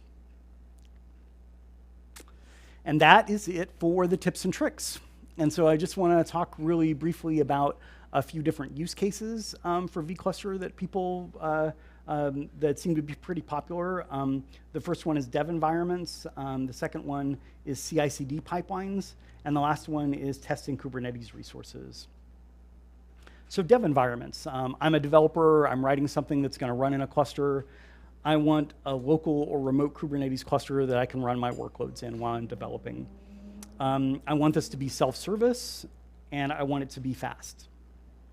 So some of the challenges here, not everybody wants to be a Kubernetes admin. And honestly, this comes up for discussion sometimes. And I have a lot of empathy for the developers who don't want to be, right? Because they're hired by a company to write a service or an app or whatever to deliver business value, right? And that's what they're getting measured on what they deliver, not how much they know about Kubernetes. And then, another challenge is, especially if the folks don't know a ton about Kubernetes, is that things may just break. And, do you want to spend a lot of time troubleshooting? Do you want to involve the platform team to help them figure out what's broken? So how can vCluster help? Creating and deleting clusters takes seconds. They could pause and resume workloads or even just start over from scratch if they just want to take another stab at it. And it works with both local and remote clusters. So use case number 2, CI/CD pipelines. I actually think this is like one of the strongest use cases. It's a really, really good one. And in fact, even CodeFresh not too long ago launched a new feature where they spin up ephemeral Kubernetes environments for pull requests, and they're using vCluster to do that. So some of the requirements here, we want to be able to create and destroy clusters. We want quick provisioning, and we want to be able to automate this, obviously. So some of the challenges, clusters may be provisioned many times in a test suite. So if you worked with testing a lot, there's some times where you hit a point where you just want to throw everything away, right, and have a brand new environment for the next set of tests. And the problem is that if you're waiting 10 to 20 minutes to provision a cluster on your cloud provider before you do that, it's going to add a lot of time to how long your test suite takes to run.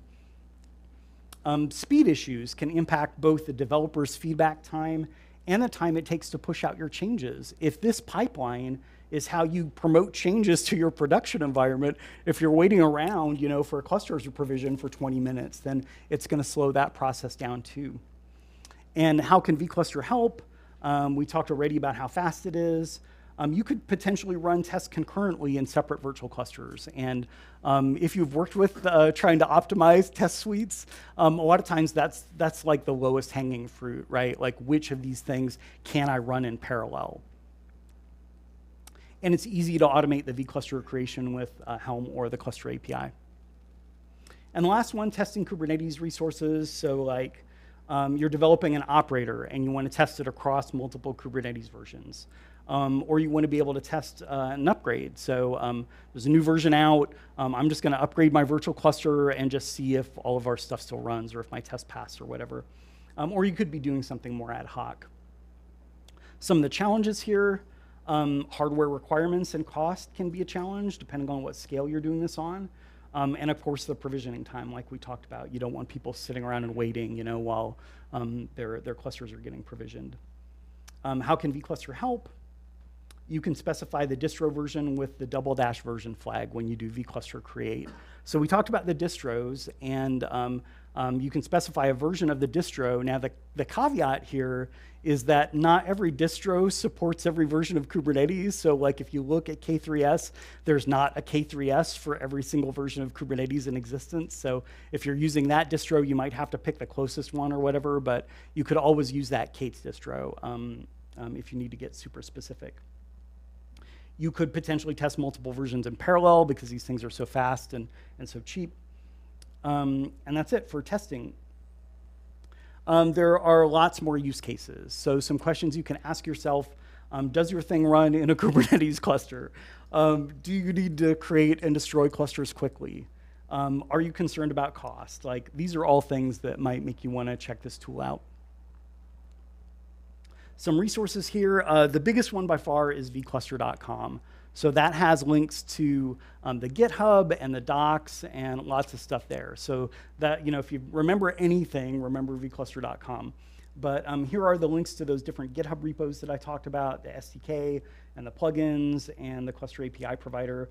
We also have a community Slack that has the maintainers in it, but also a lot of users, and the users are starting to help each other more, which is really cool.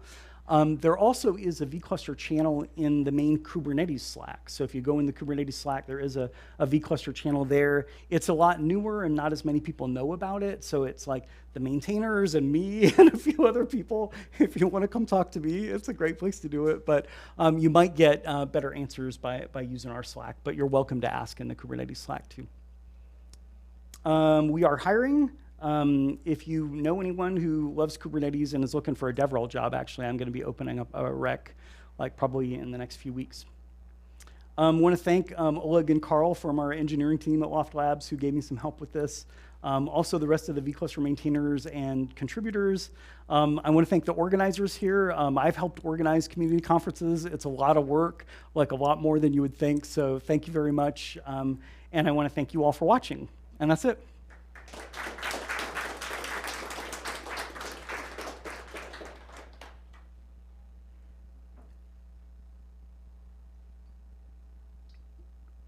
Yeah.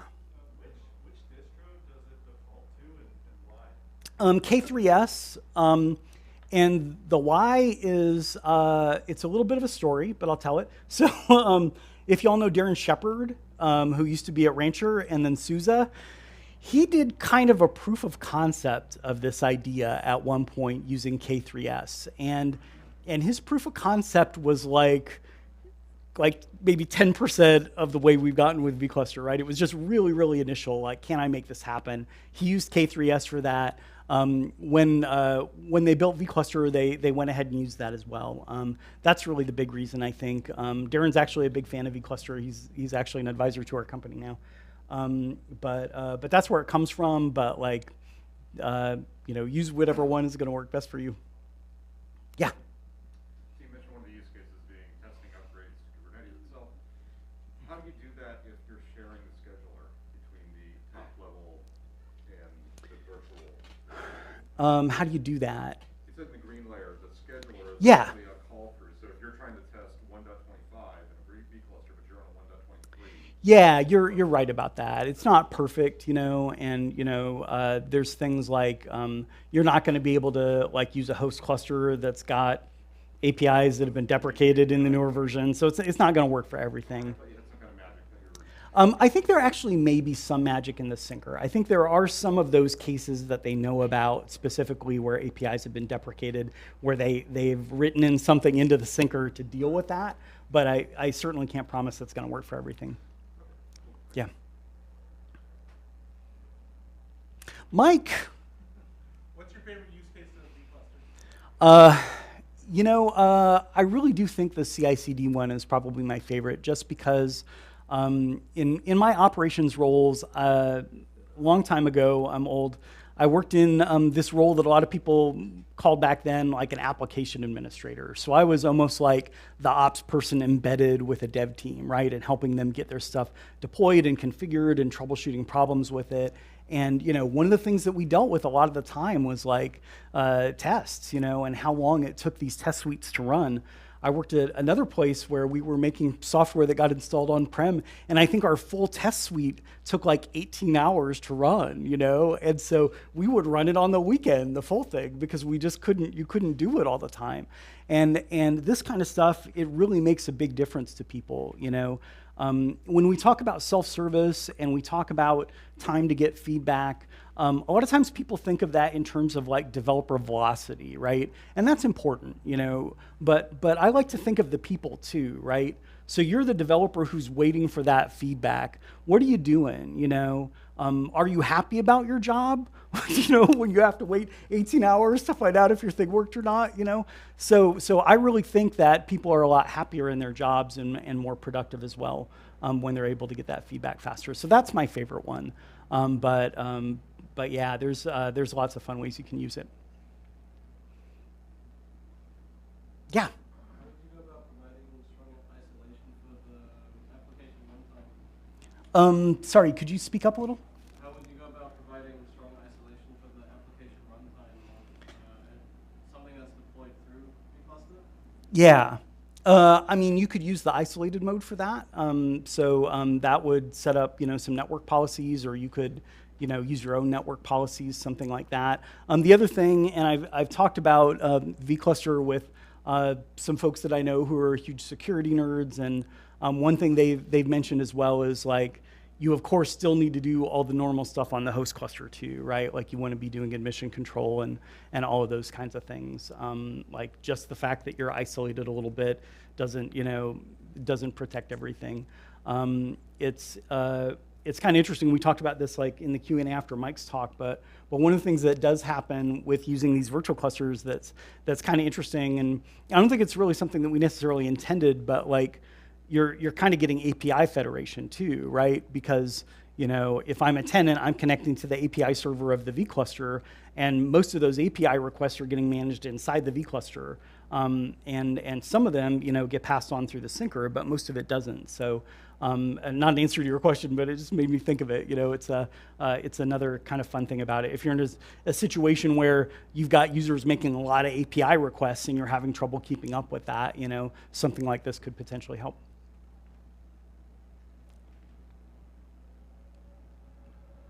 All right, is Ralph around? I think we still have like 5 minutes, but I'm not going to force anyone to ask questions if you don't have any. I'll ask another one. Oh, yeah. So that discussion made me think of something. If Yeah. you've got an API server in your vCluster, it's not going to inherit the mission control that you've set up on the host API server because it's not the same cluster technically. Can't I now use that to bypass, restricting privileged pods or something? So if I want to start a privileged pod, I can start a vCluster. No, because the pods are scheduled by the underlying container. So the admission control is still going to take effect there.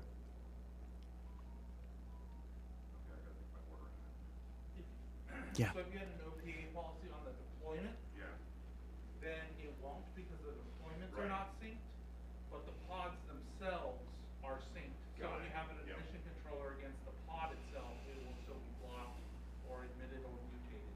Okay. Yeah, thanks, Mike. All right, well, I'm going to wrap it up then. Thank you all. I really appreciate you coming. This was a lot of fun.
back here. Now let me see if I got the name for it. We're going to do Lucas, we're going to do Guille, and Javier from Empathy. So without any ado, I'm going to hand the mic to Guille and take it away. Thank you. Okay, so hello everyone. Thank you for attending our talk, which is talking about how we build our internal developer portal using Backstage. Through this talk, we're going to talk about a little bit of an introduction. Then we'll see our before and after using Backstage with some usage and features. Then we'll explain how we deploy it in our platform, as well as a little demo of it. And finally, we will talk about the feedback that we received from our colleagues at Empathy after more or less 1 year of use. But before that, we want to introduce ourselves a little bit. In this case, we are 3 platform engineers for Empathy, a company from Spain that provides a search engine as a service for e-commerce platforms, such as Kroger, Carrefour, or the Inditex group. Yep, I'm Guille. I'm a platform engineer at Empathy, as Javi said. And I mainly focus on bringing the platform that we work every day in Empathy to other teams. And you can find me on Twitter, on GitHub, or LinkedIn with that username, Guillermotti. So you can message me or whatever you will. Hi everyone, I'm Lucas. I'm also a platform engineer at Empathy.co. I'm going to be the one who will explain you how we deploy the Backstage at Empathy, which were the steps that we followed, the guidelines, and how we can improve the platform at Empathy. Well, and myself, I'm Javi. I've been working with in the Kubernetes world more or less 1 year and a half, and you can find me also in Twitter or GitHub. We are also hiring at Empathy, so if you want, you can come to us and talk. We are nice people, I can assure you. And well, to continue with the talk, when one of our principal missions in the platform engineering team is to provide a better developer experience for our colleagues. So when working on that, we always find the same question, which was, where the hell is the documentation of something? That's the most repeated question among our colleagues. So knowing that, we started to working to find a tool that would help us in that. And guess what? We found Backstage. So for the ones that are not truly familiarized with it, it is a CNCF project donated by Spotify, I think more or less 2 or 3 years ago. And it helps to build developer portals to have the software catalog of a company, all of their components in the same place at the same time.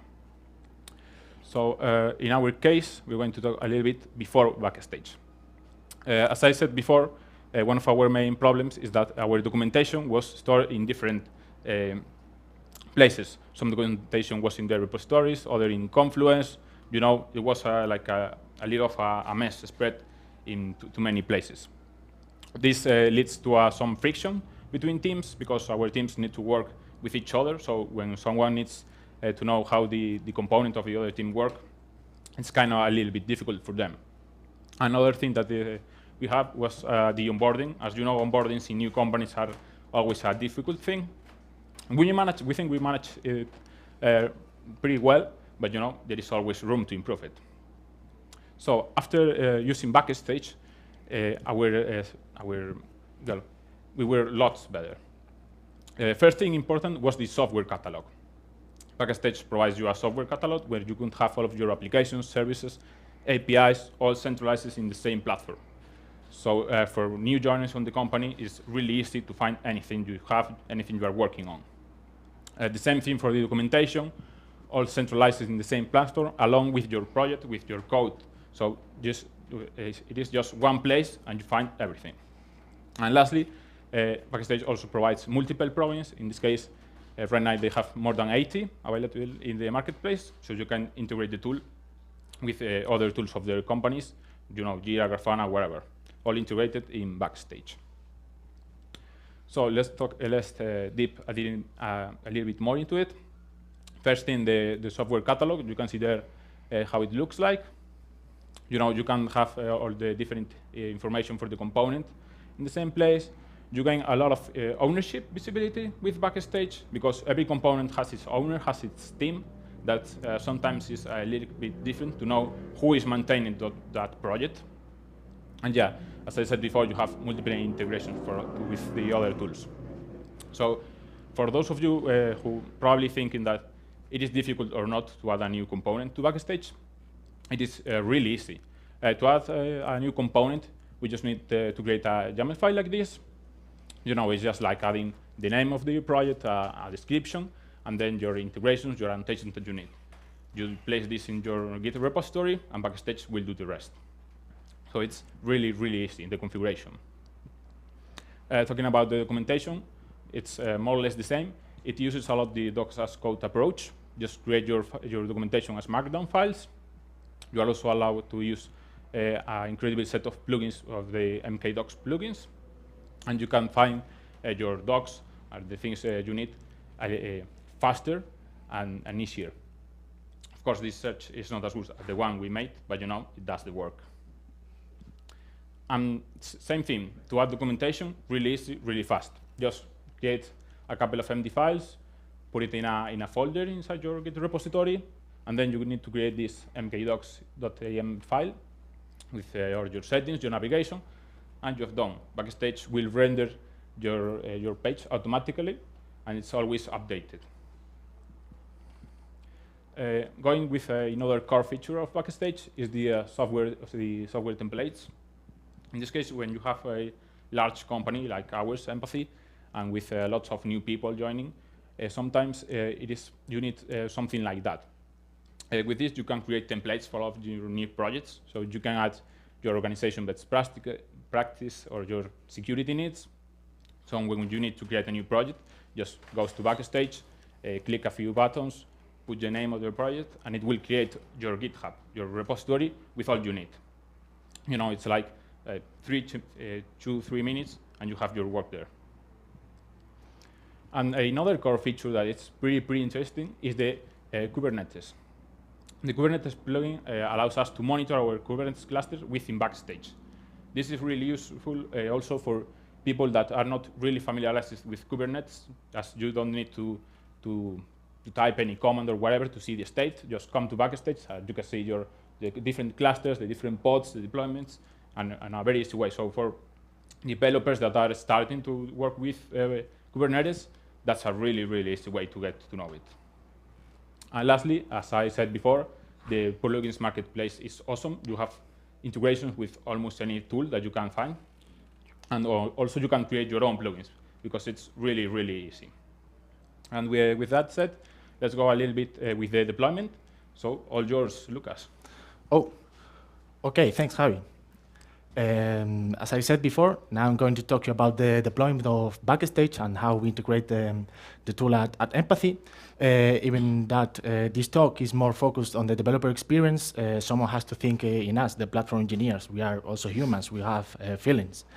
So, as Javi said, at the moment that Empathy decided to find a tool to have the documentation centralized and improve the developer experience, they wanted to take advantage of the Academy path, which is a project where students as Javi and me in their last year of the university can start their path in the professional work. And we were the main workers in the deployment of Backstage. So even a year and 6 months ago, we didn't know even what was Kubernetes. So why I'm telling you this? Because a few minutes ago, I was really nervous, as you can see in my under armpit. But this problem is under control. So let's start to talk about the deployment of Backstage. The best practice to take a first touch with Backstage was deploy the tool in localhost. And how can we do that? Following the documentation of Backstage, we can make use of the npx command, which is part of Node to run executables of Node straight from the registry. The execution of this command will create a directory with the necessary files to to deploy an instance of Backstage and running the command yarn dev, it will create a process in your local machine running the front end and the back end. So, okay, nice. We have an instance of Backstage running in our machine. So let's go a step further and try an integration of Backstage. So at Empathy, we are making use of GitHub as our source of truth Git repository. And we decided to integrate the GitHub authentication. So following, again, the documentation, we find that we needed to create a GitHub application in our organization, configure the appconfig.yaml file, adding the environment, the provider in this case is GitHub, the client ID of GitHub, and the secret. And lastly, add a snippet of code in the backend of Backstage to make it run. We are not we have no expertise in TypeScript, but these snippets are really easy to understand and add it in our code. So once we add the snippet of code in the backend, we deployed again the instance of Backstage using the npx command, the yarn dev command, and voila, we have an instance of Backstage up and running with authentication, making use of GitHub. So what can we do now to test the application in local before go to a step further and deploy Backstage in a cluster of Empathy? And the last step that we wanted to do before this is add a plugin. As Javi explained it before, there are a marketplace where you can find a lot of plugins, and we decided to test the Circle Shape plugin. And the steps to do this is add the library of the plugin, set up the appconfig file as we did before with the GitHub auth, and modify the backend of Backstage. At this point, we realized that there are common steps for any process that we want every time that we want to modify a Backstage. That is, add the library, modify the appconfig file, and modify the backend. So with these steps clear, at Empathy, we decided to create a deployment plan to have the application running in one of our clusters. So the steps were, first, customize the look and feel of the application. That was set up the backend and the front end of the application. Customize a homepage that is the first page that a developer will see every time that them access to Backstage. Set up the database where our documentation will be stored. Set up the docs storage. In this case, is the database, or could be an S3 bucket. And install the plugins that we consider useful for our company. We decided to use the Jenkins plugin, the Argo CD plugin, and etc. So now that we have the behavior of the application ready, we are going to set the steps to deploy the application in the cluster. That is, build the Docker image, customize the Docker image of Backstage, customize it with the required plugins, store the Docker image on a container registry, set the image in a Kubernetes deployment YAML, and lastly, apply the deployment into the Kubernetes cluster. We deployed Backstage making use of a Helm chart, and this Helm chart, as at Empathy, we use many open source tools. We wanted to make this Helm chart open to the community. So we uploaded the Helm chart to a public repository at Empathy. Here is the QR code if you want to scan it to take a look into it, or if you want to test Backstage, you can pull it and prepare the features that you want and you consider that are useful for you. We also have more components that are open source, as like the X components, which is a library for build front-end components.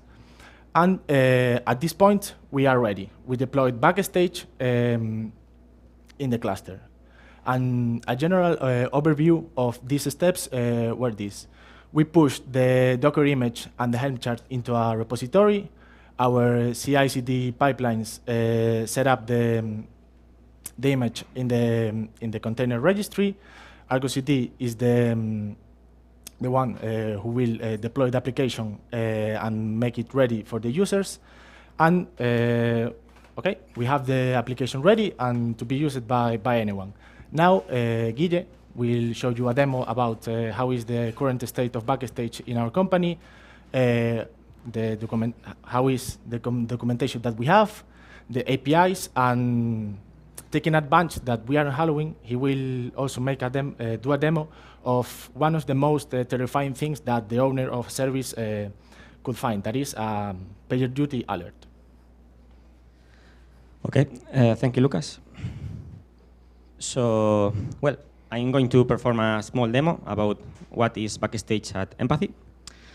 So, I will try to do it my best with microphone. Okay, so this is Backstage at our company, at Empathy. We have deployed this in a Kubernetes cluster, as Lucas said, and this is the home page. You can take a look that there are like 3 boxes here, one for any of our environments. And this is what a developer is going to find in the first view of Backstage. So, for example, they can take a look to the Grafana link here, so they don't have to remember any link of what tools we are using at Empathy. We can also find for a component, in this case, the training budget component, that is a tool like a demo that we made in Academy process of also. So this is a component in a relation one-to-one for a repository. In this case, the repository is this. So there is a code here, wherever we don't take a look into it deeply. But as Javi mentioned before, with this YAML file, just is going to be rendered by Backstage. It's going to pull this information and create a component, in this case, this component. And also for the documentation, we have another YAML here. So this is going to be the way that Backstage is going to render the documentation that we have in the folder of docs here in the repository. Okay, so as you can see also, there are many integrations here. For example, for the Argo CD plugin, in this case, the component is synced in the cluster. We have also an integration with Jira, in this case, with a board for our team, with tracking the tasks of the Jira board. And for example, we have here the dependent pod alerts. So if any vulnerability comes to the code, we can check it from here. And also many other plugins like the PagerDuty plugin or the Kubernetes plugin that have been mentioned before. In this case, this application is deployed in a shared service named cluster with one pod as a deployment. And we can check also the CI/CD pipelines, in this case for Jenkins, the pod that we checked before, and many insights of the repository, the README, the releases, or many things. Another incredible feature that we find very useful for developers is that we can take a look to many different specifications from OpenAPI. So for example, in this service, which is also taken from a repository in GitHub as a component in Backstage, you can check very quickly the definition. So any developer can come here and perform any query to the service instead of using other tools like Postman. And finally, I will try to do my best and perform another demo quickly. I'm on call right now. So if this service comes down, as you can see here, I'm on call. So I can create an incident. For example, I'm going to check here test incident. And I'm going to trigger an incident.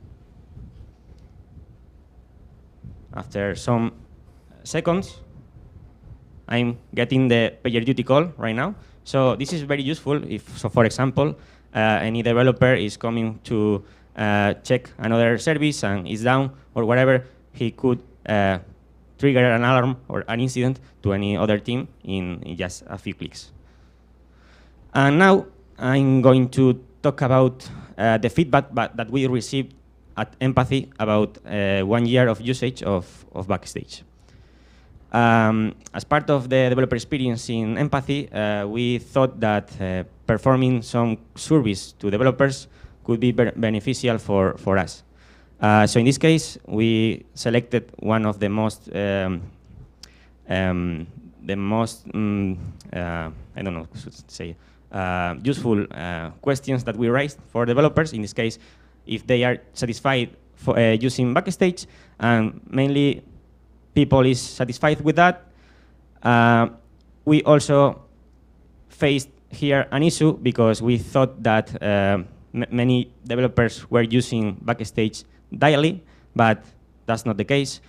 They are using monthly, mainly the Backstage instance. In this case, almost, no, not almost, more than 50% of the people of the usage is coming monthly instead of daily, and some others are using it weekly, or maybe others are using it never. So this is something that we would like to improve. So another important question that we raise is that they would like to receive a demo about Backstage, because, well, we have Backstage in place, we are using it internally, we are using it as platform engineers, but developers mainly that doesn't know which plugins are installed, how we can improve or get most of the usage of Backstage. So these are also some comments that we had after the survey. I'm not going to read it all, but there are some good comments and others that are not good enough. So what we learned about this in Empathy? Well, we think that in part of our developer experience in the company, we need to keep going on the usage of Backstage, improve it to build it as the best internal developer portal for every developer in the company. So we can do this repeating surveys to get feedback every 6 months, for example, and check the results from the previous feedback so we can take actions on that. We can also perform demos for any developer who is new, or for any new plugin that we are installing, or any change that we did in the Backstage instance, so developers are aware of the changes. And finally, we made a mistake. We are now fixing that mistake, but we started using Backstage with a lot of plugins, and for developers it was a nightmare because they didn't know the usage of each plugin. So we think that from now on we have to start small. If we create or we deploy a new feature or tool for developers, we need to go first step by step and install it just the core features, and then coming back and repeat or install new plugins less by less. And that's it. I don't know if you have any questions. Thank you for coming.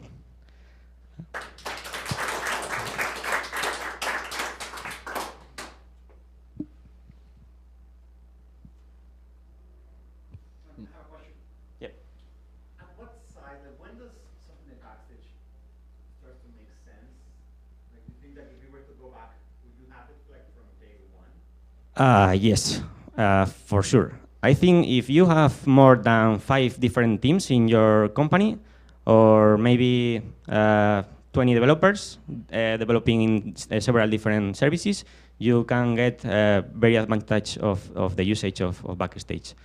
But you need to help them to get the most advantage of the usage of Backstage. If that's not the case, you will have the same failure that we had. Yep. You mentioned about starting small. Looking back, given the survey results and everything, where would you have started if you were to restart this whole thing? Well, Backstage offers like 5 or 6 different core features. If you start using those features, just those features, which is the documentation part centralized and the component catalog, the software templates maybe, that's it. And then you would like to add more features. Well, first ask developers in your company, and maybe they can help you to install whatever plugins they need. Or maybe develop a new one, because you can develop very easily a new plugin and contribute to the community also. Because, for example, Spotify, when he offered this tool to the community, they started with a few open source plugins, but they are like giving to the community every month 1-2 different plugins, and right now there are like 80 plugins. So start small, I think, is the best. As a personal opinion, the most important plugins that we found that at Empathy are making use, and the developers most use, are the TechDocs plugin and the APIs plugin, because they goes to Backstage to find out documentation and how the API of another team works.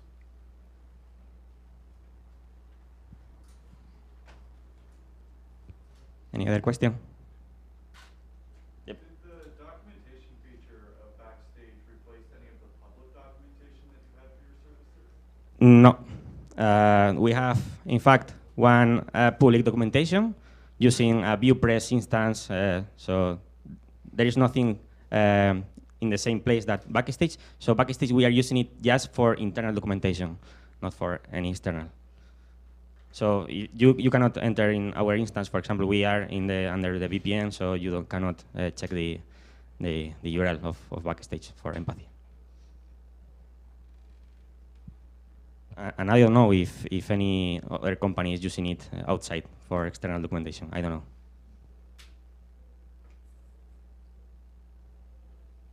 Yep. Does your public and private stuff ever get out of sync? Well, we don't have. We are not using Backstage as the. I mean, if you have a customer and customer needs to read your documentation, you need to give them the documentation in one place, but you don't have to take that documentation also in your internal place. You can divide the documentation in both parts. You know, I don't know if I answered the question. Mostly, I guess. Does that mean that there are some things that because there's some things maybe are useful both internally and externally? Mm-hmm. For those things, do you put them in both places, or do you put them only externally, and then you just refer to the external? No. We have one external site, so docs are coming from one place, and from another place we are getting those docs for Backstage. So both documentations are not going to both places. No. Any other? Okay, so then, thank you very much.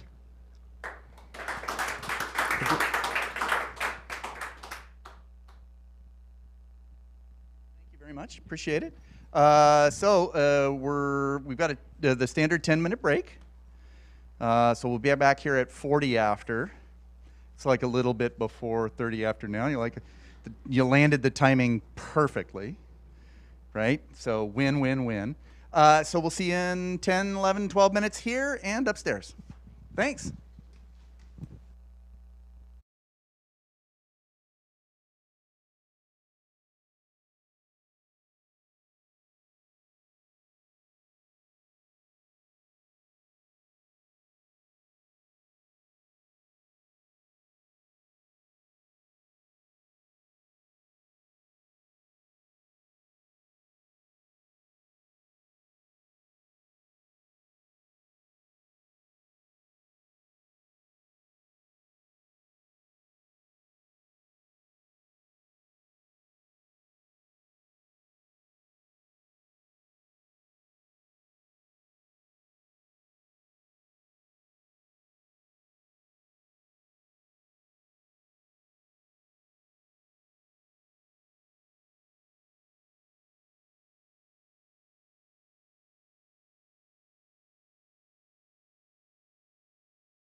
And I perfect. think we're back if all things are working well.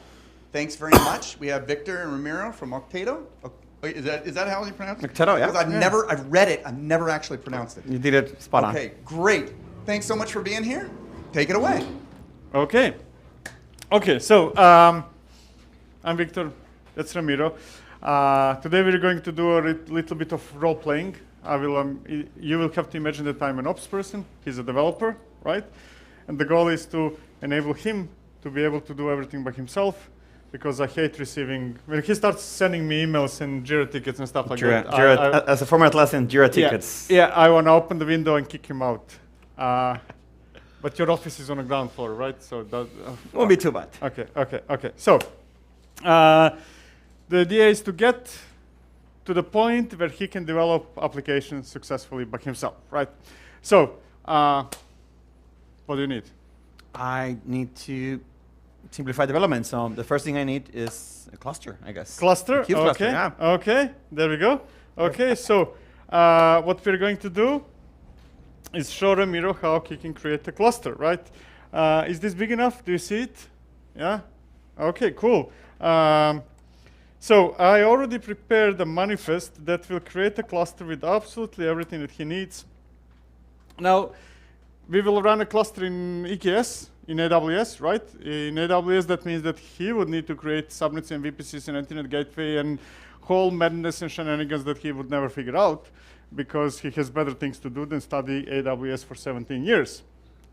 So I created a new, in the management cluster, I have a management Kubernetes cluster. I created a new custom resource definition with a corresponding controller. I'm using Crossplane for that, but the logic still would be the same if you would be using something else.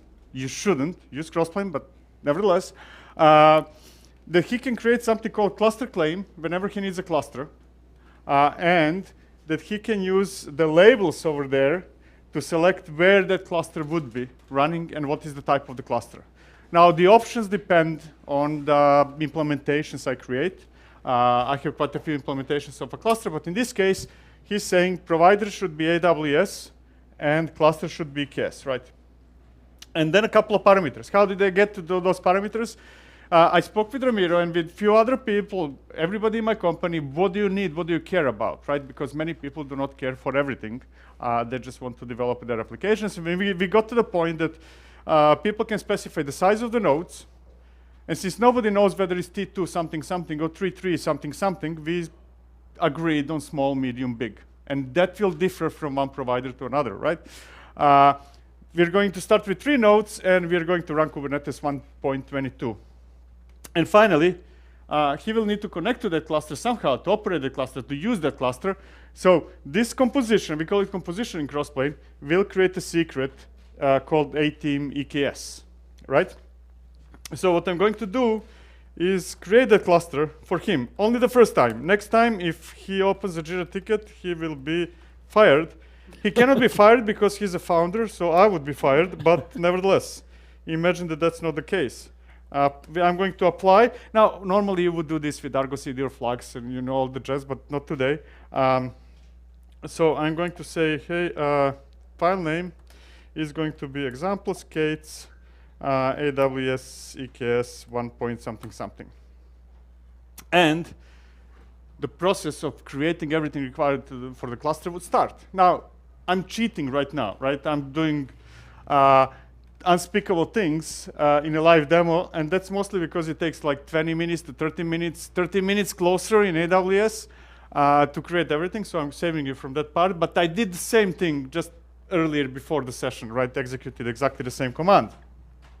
Now, if he's interested to know what's going on, he can say, hey, let's take a look at what's going on. Namespace is, wrong. Namespace is A-Team, that's a namespace of his team, and get all cluster claims, and he can see that his cluster is here. This is, again, customized output, right? This is made specifically for my organization for creating teams.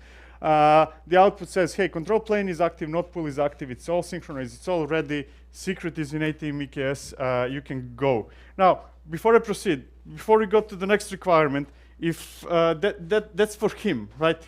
That's the view. That's what he would execute. If I, as ops person, would like to see more and see actually what is happening with his self-service, I could say, hey, get managed resources. Managed resources in Crossplane is a kind of alias, a shortcut that gives all the resources that were created. And you can see that actually quite a few things, right? Behind that simple YAML, we got the VPC, security group, internet gateway, route table, subnets, cluster, node group, and so on and so forth. Things that he doesn't care about. He does, but who knows? Not today. Not as a developer.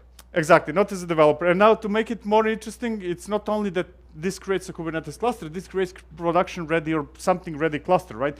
So some applications are already installed, some Helm charts are installed, upgraded, Kubernetes objects, everything is there. It's not only AWS, right? Now, what else do you need? Well, I have the cluster. I have the version I need, but I need to access the cluster. Okay, let's do that, right? I need my kubeconfig. Okay, so you already saw from previews that that's baked in. So if I go to a team get secrets, you can see that there is a secret with kubeconfig created through that definition called the a-team EKS. And now I will not go through the, normally he would now have to do get that secret output to JSON, then get that data, kubeconfig, and base64 encode. I created a small script that will do this because I'm lazy, he's lazy, somebody's lazy. And this gets the kubeconfig he needs. I will destroy this Kubernetes cluster, so if you're really kind of like a Rain Man type of person who can memorize this, it will not last long. So I will export kubeconfig path, right? So that kubectl uses this this configuration, and if I say get nodes, here's the cluster for Ramiro. If it works, demos fail always, right? So sooner, there we go. No. 3 nodes, because that's what he said, 122, and so on and so forth. So what else? Well, the application we're building has compute and a database. So I need a database, and I don't want to run this in Kubernetes because I want it to be expensive and fancy. Okay, RDS is good? Yep, that works. Okay, so here's how we would do that, right? Same logic. I created a service that he can consume to create a database. Again, in different providers, MySQL, Postgres, what's or not. Now we're going to create Postgres in AWS, which is RDS. kubectl, namespace is a-team, that's his namespace. We want to apply, actually, dev namespace, because this is your cluster. This is for your development. Apply whatever is defined in examples, SQL, AWS. I think you have an extra namespace name. What did I do? A-team dev. Oh, yes, I do. Look at that. If he started correcting me, then we are not going the right way, man. Okay, so again, simple definition. Now, I intentionally executed first before I show you how this happened and what happened, simply because it takes 4 to 5 minutes, give or take, in AWS to create a database. So I'm biding my time. So here is what I create. What he can create, anybody can create, right? Another definition, right? So another custom resource definition that will do whatever needs to be done, but is interface that is specially made for the people in my company. It says, I want to claim SQL, right? I want to create an SQL claim. The name is whatever, right? All the definitions are whatever you want them to be. Through labels, we're going to specify what we want, like AWS Postgres. It could be AWS MySQL or whatever number of implementations we have. Some parameters, only the things that the rest of the people care about, everything else is hidden, and same logic like with cluster. The secret with authentication to the database is going to be stored here. Now, for those of you who are actually, let's take a look first what's the status. kubectl --namespace namespace dev get SQL claims, right? And you should see that it's not ready, false, right? It takes 4 to 5 minutes, give or take, to create and manage database over there. Now, if I would be, again, and remember, at the beginning, I was going to my management cluster. Now I'm in his cluster, in completely new cluster, nothing to do with what I had before. And if I say get managed, I can see all the resources that are managed right now in that cluster. It will take a moment or two or something like that. It doesn't matter. We're going to get through that. It's going to happen. It's going to happen, maybe. It'll work. It'll work. Live demos. Okay, almost there. There we go, right. Again, a bunch of stuff happening because a bunch of things are important and necessary in AWS, but not for the end users. What matters here is that you can see the RDS itself is being created while I speak. Now, while doing this, I mentioned before that I'm doing this through Crossplane. Since a couple of more minutes left until it's done, let me show you how I did what I did, how I created the service. Now, there are two important components in how we create those services. One is a definition, and another one is composition or implementation of that definition. Now, in this specific case, I have packages SQL, the definition, and this is where I defined what we call composite resource definition, which essentially creates a controller and custom resource definition in Kubernetes. And what this does is defines open API schema that says what is the schema that will be used to define that something, right? And in this case, you can see that I have properties and this version size namespace, right? Whatever I want. It's up to me to define that schema. And then we have one implementation of that schema, which is AWS, right? And here I defined what it means to run a database, whatever that is, right? Whatever is required, which could be a combination. It could be only AWS, it could be Azure, it could be combination with some Kubernetes resources or anything I want, right? Now, where was I? Let's see whether this is running. If it's not running, I'm in trouble. Still false. Okay, tell them about what you're gonna do. What do you want to do later when I finish with this? So what I want to do after that is start implementing the application. Okay. You know, we have to build some software so we can make some money eventually. And for that, I want to use Octeto. Okay. So Octeto is an open source project. It's a CLI. You can get it at github.com/Octeto, Octeto, that lets you develop directly in your cluster. Instead of having to write code locally and then build, push your image, or use something like Docker Compose, you can use the same manifests, the same code, and just launch your application in Kubernetes, run Octeto up, and develop right there. The same way that Crossplane simplifies all the provisioning of infra, Octeto simplifies all the dependency management and definition of what development means for your application. Okay. Do you need anything else? Well, I need to access the database. You need to access, because right now we have a cluster for your applications. We have a database server. I have kubeconfig, so I can use Octeto, but I need the credentials. You need the credentials? Okay, database, right? So that part is easy. Get secrets, get secrets, right? Here's the MyDB, that's your connection, right? Now again, I will cheat a bit, and instead of doing kubectl this and that, I'm going to parse it with a script that I have here that will, dev the namespace, there we go. Right, those are the credentials that we're reading. At the same time, apart from the credentials created by Crossplane, I also use this opportunity through a script to create a new entry called db-uri, URI, or whatever it's pronounced, which is what we need for the next thing, because the server itself, now we're going to switch from Crossplane to something else. And that something else is that we need to create a schema in that server. We need a database, we need schema. I'm going to use schema hero for that. Actually, this is a showcase of how that composition that creates a cluster installs everything that is required in the cluster. So some of the things are already there.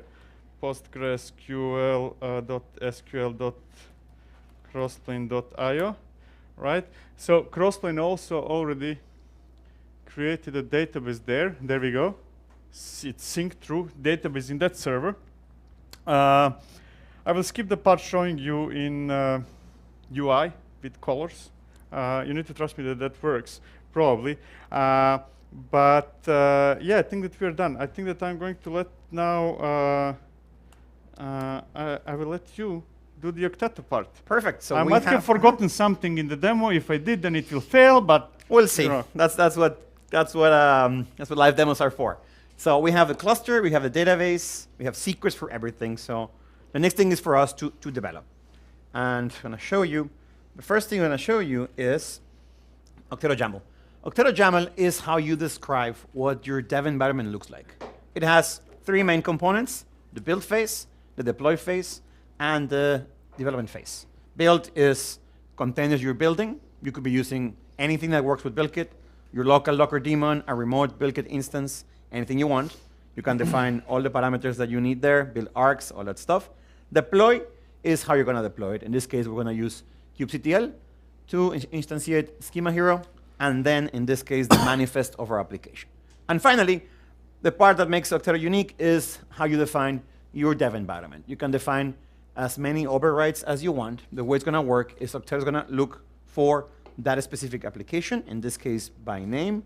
It's going to look for a deployment or stateful set on your namespace that is called Postgres-app. It's going to create a copy of that pod with all of these overrides. You can do things like change the image, insert new envars, copy extra files, inject extra capabilities, in this case for remote debugging. And also, it's going to keep your code synchronized between your local machine and your remote environment. So everything's there. All right, so first thing we're going to do is context is how you tell Octeto which cluster you're going to be working on. In this case, we're going to use the cluster that I just file a Jira ticket and magically appear. I don't know how. And then we are going to run Octeto up. And in this case, we're going to use my namespace dev. Octeto, if this works, it's going to use the instructions on the build and deploy phase to build the image if needed, deploy your application, in this case both Schema Hero and Kubernetes, the case.yaml file, and then with Octeto up, because if you see up there on command, I have bash, is going to create a remote terminal into my pod in Kubernetes. All my code will be synchronized and all those things. Other things that if you're curious when you're using Octeto, you can do ps-aux. You'll see we're running an SSH service to do the file sync. We have syncing for file synchronization and a couple other things there. Everything comes in single binary. It works with any container image. We use beautiful portable Go binaries to inject all these things so that you don't have to customize your Docker images. There we go. Pull the dev image, synchronizing files. And here we are. All right. First thing you get here in this remote terminal is, I'm going to dump the environment, because one of the things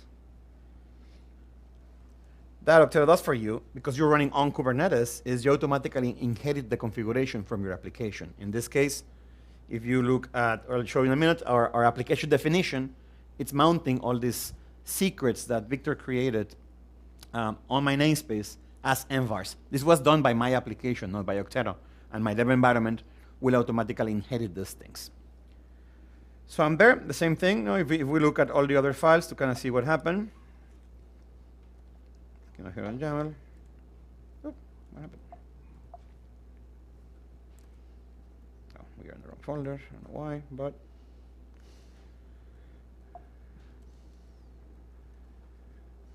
okay. Like demos.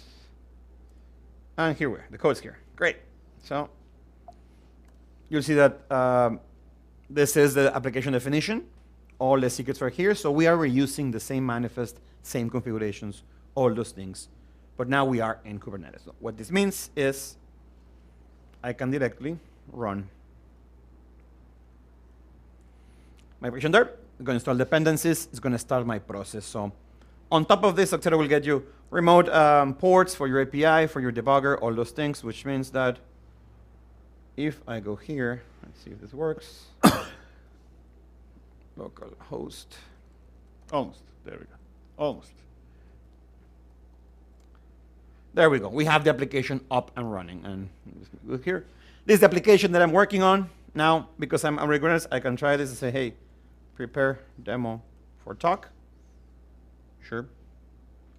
And here's kind of the first step. We have a dev environment. Everything is running there. Now, what's cool about this is that I can go here, or I think it's cool, and that's the reason why we built Octeto.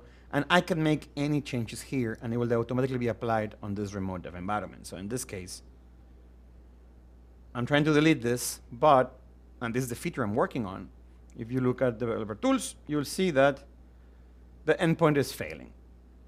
No, here. There you go. The endpoint is not found. So what I'm going to do here is quickly implement this endpoint. I'm cheating. I have the code ready. But here's one of the things that I really like about Octeto and the speed it enables, right? I'm going to save this file. And then I'm just going to add it here. Same thing here. I'll save my file. Octeto will synchronize this with my remote environment, which means that in this case, I can just run the same command again. Go run server. It'll have the new code, so I can just load it here. Refresh this, make sure I have the latest. I can now delete it, and now it will work. I'm developing directly my cluster. I didn't have to rebuild anything. This is a simple example, but I'm doing things end to end. So imagine you have a bigger orchestration, 5, 6 services talking to each other, configurations, all those things. So this is what Octeto gives you. The other thing you can do that I personally find super useful is you can do things like remote debugging. You can forward other ports. In this case, I'm not going to go through it right now, but you can create your launch JSON configuration. Octeto will automatically forward the ports, in this case 2, 3, 4, 5, and by using the remote debugging interface of Go, you can attach directly to the container, debug step by step, see what's going on, rather than having to do it the old school of like build your container, add some logs, build your container, push it. The main idea with Octeto is to help you go faster by giving you this fully integrated environment with your code, and that works with any service. The way here we targeted one service. If you have multiple services, just point to whichever you want, and you can develop that way. And this works on any Kube cluster. Whatever you have it, all you need to have is a permission to deploy and port forward. And this works bare metal, hosted, Minikube, anywhere you want. So we have a feature. I'm done. Seems like I'm done with my work. That's our talk. We prepared even slides, which we chose not to show because we forgot about them, right? There are slides. That's okay. Anyways, what matters is that check out both projects, Crossplane. It's all open source, at least, open source, Crossplane, and Octeto. Yep. And any questions? Shoot. So I want to make sure I understood that correctly. All of the definitions for the internal, like developer custom manifest, that's all just Kubernetes resources that you can deploy into the cluster, and that creates yes. Abstraction. So essentially, among many things that Crossplane does, there are 2 important things. First, it gives one-to-one relation. So when you install Crossplane, you can install providers. Like in this case, I installed AWS provider and Kubernetes provider and so on and so forth, right? And those providers give you one-to-one relation between a custom resource and something, like in this case, AWS, right? So I got resources in my Kubernetes clusters that match all the resources in AWS, right? And then the second part of the story is what we call compositions. They allow you to create new interfaces that combine some managed resources, stitch them together, create relations, and so on and so forth, so that my users are not using the resources from those AWS, in this case, providers, but I create new resource and tell them how to use those compositions, right? So in majority of cases that I know of Crossplane users, they don't use directly those resources. Like, hey, let me create EC2 and let me create this, but create those compositions and then expose them. The idea really, among other things, is to enable people to create internal developer platforms, right? Now, on top of that, you would have other things, like Octeto. Or, for example, the previous talk was about Backstage. Backstage is one of the tools that I see most of the time used together with Crossplane, right? Because it allows people to create that graphical user interface, but still behind all that is Crossplane compositions that you as a service provider, when I say service provider, I don't mean AWS, but providing services internally in your company, you can create them and expose them to your users. I'm old. I often forget the question. I have no idea whether I answered and what you asked. But let me know if that's not the case. Did he even get close?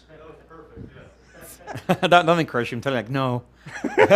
No, that's one of my favorite use cases for Crossplane is that you can create like the composition called DB, and then even you don't even have to expose that it's AWS and Postgres. It could be as like, hey, DB, small, medium, large.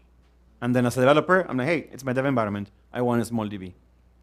And I don't have to worry about, and then he worries about making sure we're all in the same standard version, same patch level. That is a very powerful thing as you build these abstractions, because you don't want developers to pick like the version of Postgres, because it's, it has to be a decision of a team, it has to be a decision of support, like other things. I think that's one of the, you can have two approaches when building or exposing services to end users. You can have, and both have merit depending on the context. One is highly opinionated vendor by vendor, right? Which figures out what you need, and if that's what you need, great, right? But usually in bigger organization, you cannot just use something opinionated by vendor. You want it to be tailor-made for you. When that's the case, then that's potential solution to create specific services. Anybody else? Come on. Going once. Going twice. Okay, you can tackle them in the hallway, except for, code appropriate and so forth. Thanks very much. He's wearing a green one, so you can tackle him. Thank you very much. Thank you. All right, we're also perfectly on time pretty much, which is wonderful. 3 minutes early. Fantastic. This is going to be a world record for on-time conferences. Yeah, there's got to be some sort of, yeah, exactly, yeah. There's got to be some sort of, some chocolate device, I think. So we have 13 minutes until we do the next session, which is at 4:20 Detroit time, and 20 after wherever you are. So we'll see you in 13 minutes, 12, 13 minutes.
Hi, we're 1 minute early to start this one, but we're so excited to keep on rolling that we're going to do that. This is John Reese of Yubico, but really he goes without any introduction at all because it's John. John, take it away. The only John. Thank you so much. So yeah, my talk is Open Policy Agent can do that, the many use cases of OPA, where we're going to kind of explore the more interesting use cases of OPA. As introduced, yes, my name is John Reese. I'm a software engineer at Yubico. I'm also a member of the Open Policy Agent organization, focusing on a tool called Comptest, which actually does let you write a lot of policies against structured data, which we'll definitely get into later on in the talk. So first and foremost, definitely wanted to touch on why are we talking about this? And for me, it's because the open policy agent can be used for more than just security. I've seen a lot of literature and a lot of talks in the ecosystem. Generally, when the topic of OPA comes up, it's generally around security. It's protecting microservices. It's authorization concerns. But OPA can be used for so much more than that, and I definitely wanted to touch on those aspects. Because even for me, on a personal level, I really got into OPA that had nothing to do with security. It was actually this talk by Gareth, who wrote Comptest. And this talk alone just like blew my mind for what OPA can actually do. He showcased it such that it was a way that you can like unit test your Kubernetes manifest, because what was really painful for me at the time was the slow feedback loop, right? You have to deploy to a cluster, and then Kubernetes will tell you like that wasn't right, or you have to try to deploy something else to a cluster. It's like you're missing this file. Whereas with policies and his tool, you can actually do all those verifications without needing to touch a cluster. So it really sped up that feedback loop for me. And so I wanted to also definitely touch on like what is policy, because again, I get the vibe that policy comes with security, but it doesn't necessarily have to be. So I just stole this from the Merriam-Webster dictionary, and it's a contract where we can make an assurance. And so security or not, we can say like, hey, all Docker files have to be derived from some base image. Like maybe your team, maybe your company says it is our policy that all Docker files must have like this as a base image. We can say if you check into git ignore to your repository that it must include the node modules folder, because we don't want to check that bad boy in.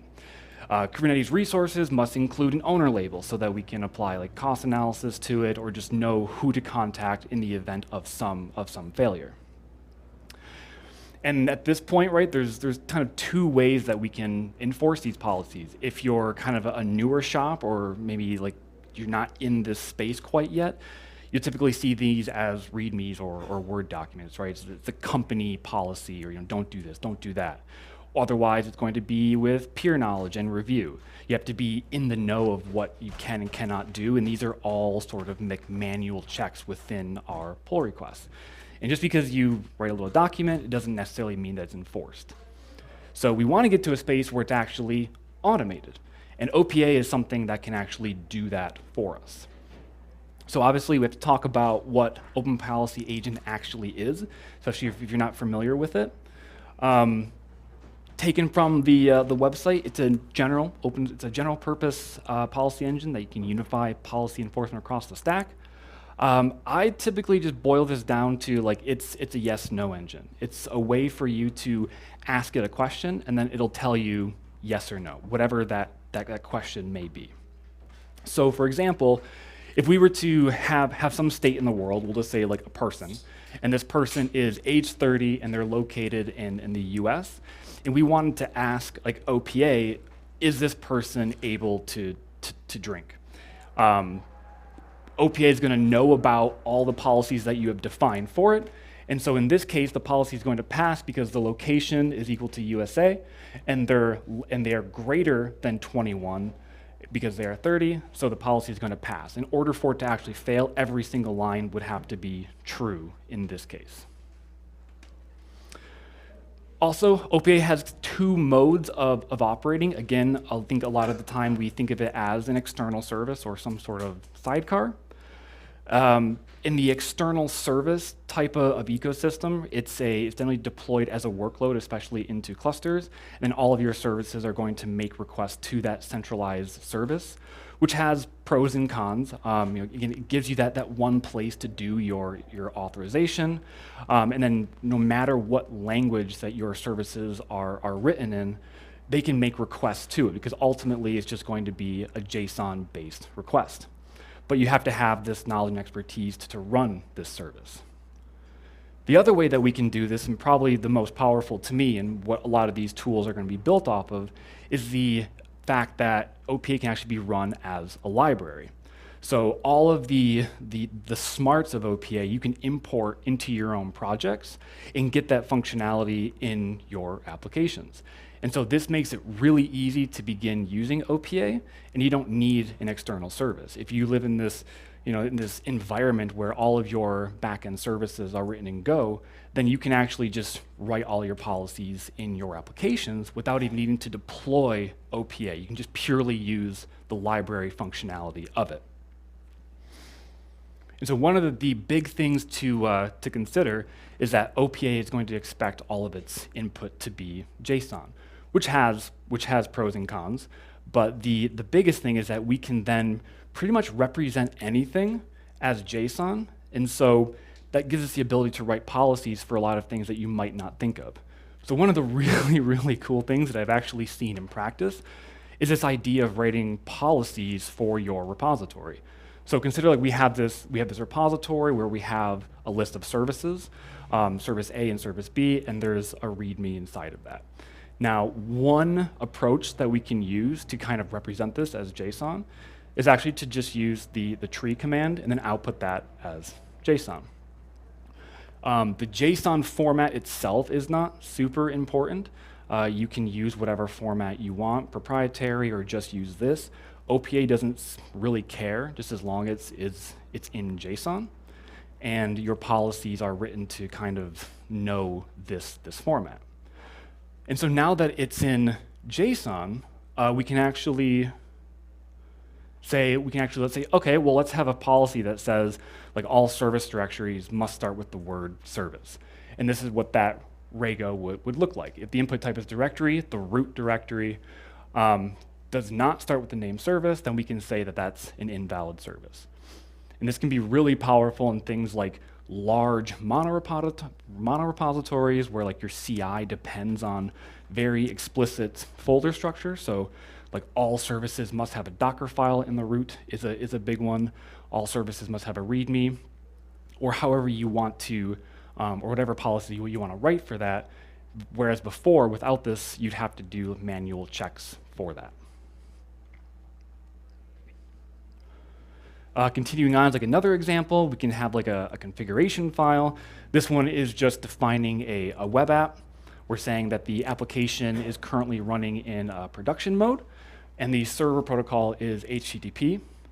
So like anything, we have to take that configuration file and convert it into a JSON format, and then once again, we can write policies for that.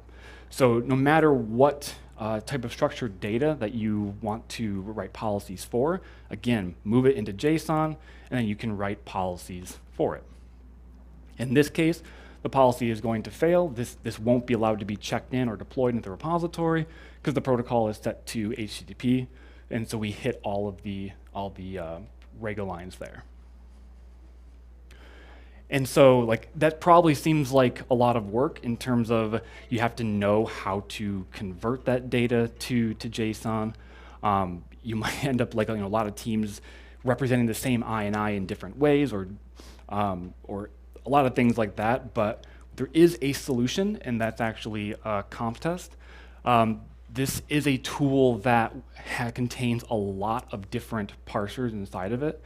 That will actually take an input such as like an INI file, Docker files, Q files, Terraform, etc. There's a large list of parsers that are currently supported. It'll take that as input and then do all the JSON bits for you. So if we were to take another example, kind of Kubernetes focus, where we want to ensure that our deployment manifests meet a couple constraints in that like they can't run as root and they have to provide some sort of pod selectors. On the right-hand side is the YAML file for this, the YAML definition, and at the moment, those are not there. But if we run this through Comptest, we can see we pass in the policy for it, and then the deploy.yaml, and Comptest will again internally turn that into JSON and verify that for you. So without even needing to deploy to your cluster, you can just run this like on a local environment, in a CI environment, and you can ensure that your workloads are passing or failing, again, without even needing a cluster. The also really cool thing that I don't see a lot of and would love to get more into is actually the ability to combine multiple inputs. And so like the idea here is that everything we've been talking about is really about single inputs. There's like the single web application, there's a single deployment, but Comptest also has the ability to combine multiple inputs, which gives you a bigger state of the world. So for example, let's say we were to change some immutable fields on a deployment. If you were to deploy a deployment to a cluster, assuming it's valid, it's just going to work because that's the first of its kind.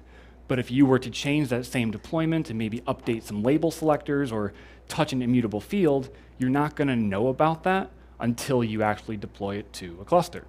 But with Comptest and combining the inputs, you can take your current deployment, the desired deployment, and then compare the two and see if there's a change in one of those immutable fields. There's also things like if you're using like Prometheus service monitors, are you deploying a service monitor that doesn't select on a service? This is actually valid, but when you go to like your alert manager configuration, it'll just say down, and you won't know why. The other one that I've run into a few times is if you have like a deployment workload that defines a service account, but the service account doesn't exist. Again, you'll try to deploy it, but you won't know that it fails until you actually try to deploy it.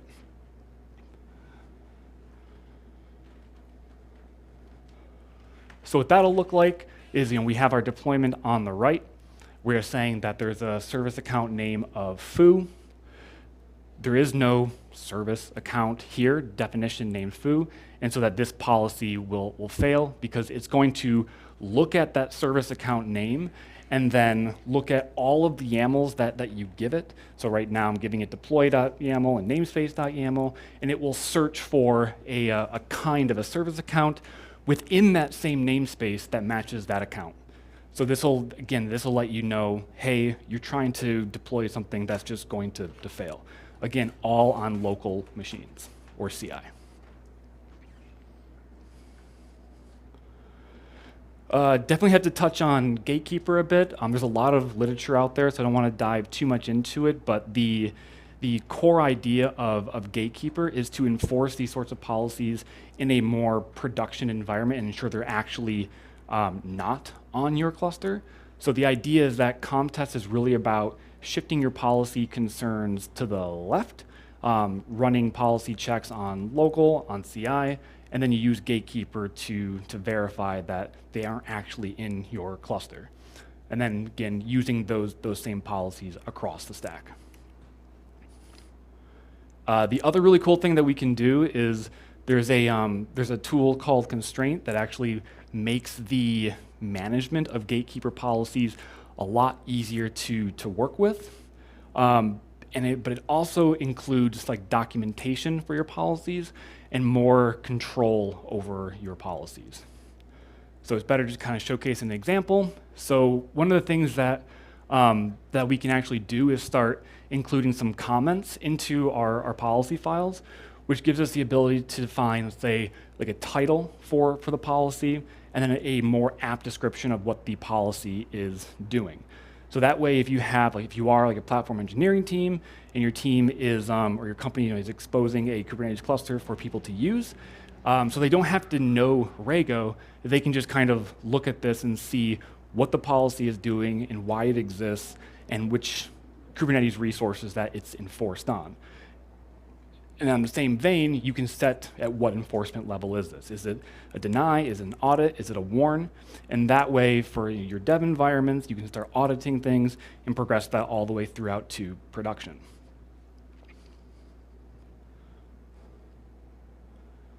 And so one of the examples of that, this is a markdown document of one of the policies that were generated. You can see what the severity was, the resources that it impacts, the description, optionally the Rego if you want it, and then where that policy lives, which again makes it a lot more digestible for end users of your system. The other thing that we can do with OPA, kind of drastically shifting gears here, is actually using policy to check your infrastructure that's deployed in the cloud. So one of the things that kind of often comes up is this idea of like infrastructure compliance. We have to make sure that all of our infrastructure is deployed and running in a way that's compliant. There's like SysAzure, AWS, Google, there's some NIST, there's some SOC 2. And OPA can actually look at our cloud infrastructure and verify against a set of Rego rules that these are all compliant. So to kind of take an example, this is just a random requirement from SysAzure. It's just saying that storage accounts have to have the security transfer enabled, meaning HTTPS has to be on. So if we were to define one of our storage accounts in Terraform, We can say what the name is, location, account tier. The important bit is the enabled HTTPS traffic only. That has to be set to true. We can have our Rego rule that says that that has to be set to true.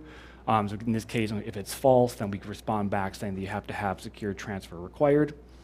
The other thing that we can do, at least if you're familiar with Terraform, there's the plan operation, which you can also look at as JSON, and you can run that whole plan through OPA as well, because again, it's JSON.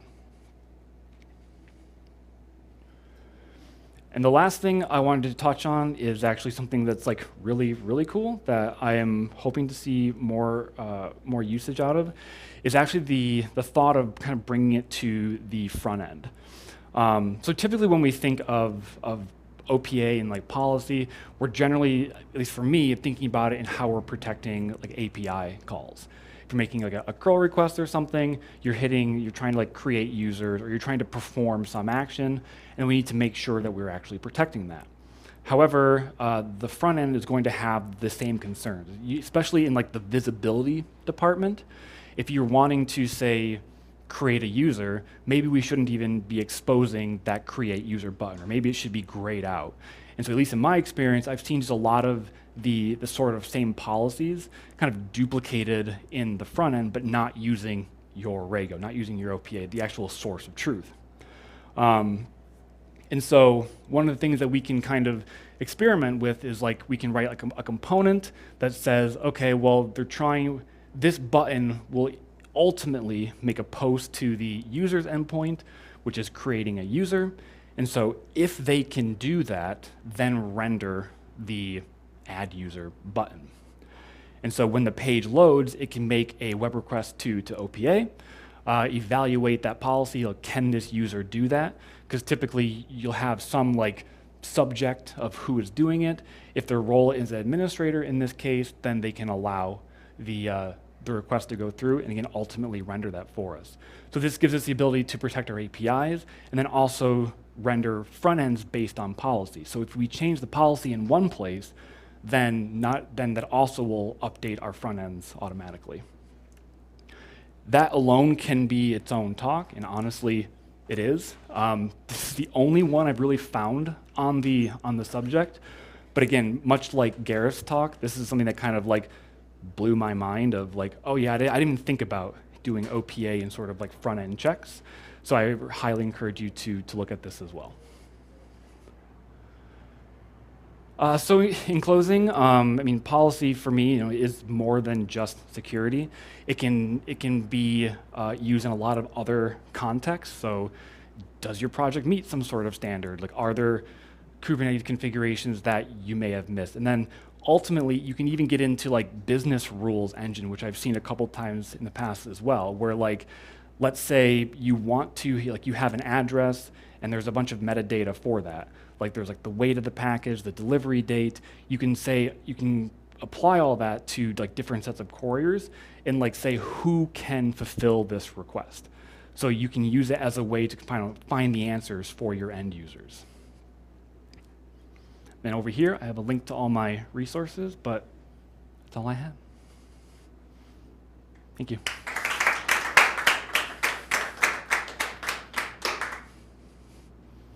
Questions? Yes. Are there any scenarios where using OPA doesn't make sense? It seems like you can just do anything. Is that right? So I mean, I guess it would be definitely one of those things where I guess I would want to weigh just the complexity of it. Is probably going to be my go-to answer for that, right? Rego is a little complicated in my opinion. It does take some expertise to run. So you could probably, in much simpler systems, you probably could get away with a very, very simple RBAC check. So I guess if you have a very simple and straightforward permission structure, then OPA would probably be overkill in that case. But yeah, if you have lots of policies and lots of complication there, it could be a good fit.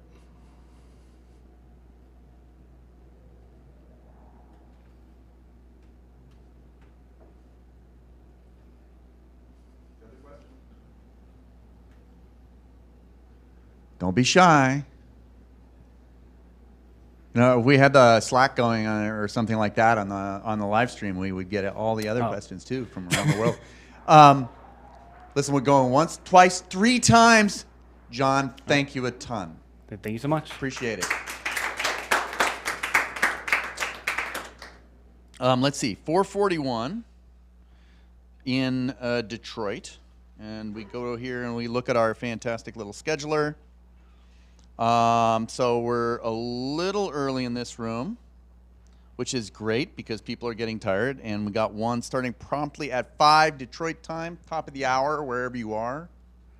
And we'll see you there and at the main room. And then after that, a little later on, we're going to finish up with the lightning rounds, which I'm looking forward to. So we'll see you in a bit.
All right, we're back. This is, I believe, the first session that we're actually starting late by 2 minutes, I think.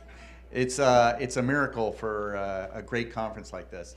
We're here with Onkar Bhatt, who is working for Kasten by Veeam. And so we're going to talk about cert management. Onkar? Thank you. Good evening, everyone. So again, my name is Onkar Bhatt. I'm an engineering manager at Kasten by Veeam. Very happy to be here attending Cloud Native Rejekts. Thank you to the audience for being here, and many thanks to the organizers for organizing this great event. Today, I'm going to talk about how to manage certificates in a Kubernetes cluster using an open source project called Cert-manager. So before I dive into that, I'm going to give a little bit of background about why am I doing this talk today. So at Kasten, I worked on a project where we had to support certificates signed by private certificate authorities with our product named K10. So we do backup and disaster recovery in Kubernetes, and we needed to play well with such certificates. So at the time, I used OpenSSL to create keys, create certificate signing requests, and certificates themselves. I used that certificate with a MinIO deployment for object storage for testing purposes, for internal testing. But then eventually I learned about Cert-manager, and we've been using that for our certificate management needs for MinIO, private LDAP servers, and any endpoint you can think of that you want to keep private. So that's a background about how I came about learning about Cert-manager and then using it. And so before diving further into Cert-manager, I'm going to go through a few basics here and then explain about how Cert-manager helps us. So first of all, why do we need a certificate? If you want end-to-end encryption from a client to server and back, and if you are interested in using the secure form of HTTP called HTTPS, then you need certificates. And when you're talking about encryption, you need a client needs the server's public key in order to encrypt the data, and the server will then decrypt it using its private key, and so that's how you enable encryption. So now the certificate has the server's public key. So that's another reason why you need a certificate for that communication. And authentication. So the client wants to know that the server it's talking to really controls that domain that the client is talking to. And a valid certificate helps prove that. And so that's another reason why you need a certificate. And so all of this is for the purpose of preventing man-in-the-middle attacks. So if there's a bad actor that's trying to masquerade as the owner of a domain, certificates will help prevent that. Okay, so we know why we need a certificate, but how do you trust it? So that's where trusted third parties come into the picture. They're called certificate authorities, and I'll refer to them as CAs throughout most rest of the presentation. You have two types. There's a public CA. They're accessible on the internet. And some organizations prefer deploying their services internally only. It's not exposed to the internet. And in such cases, you'll find private CAs, where the organization generates its own certificate authority and uses it for signing certificates for services in their internal network. Now, the CA signs a certificate with its private key, and the client verifies it using the CA's public key. So that's how the verification process happens. Now, with public CAs, what typically happens is if you have a container or a machine that's talking to that endpoint, it's going to have a trust store that's loaded with all the well-known CAs that are available in the world. And so it can verify connections.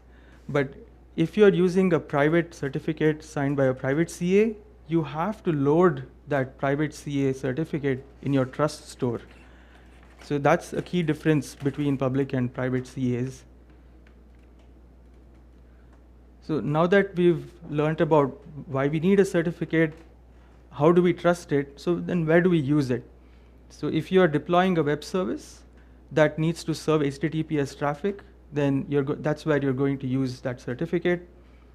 When you deploy a web service, for testing purposes, you can use port forwarding, you can use HTTP for testing, but if you're serving production traffic, if you want to do HTTPS, you have to make sure you're doing the right thing with your certificates and deploying the app with it.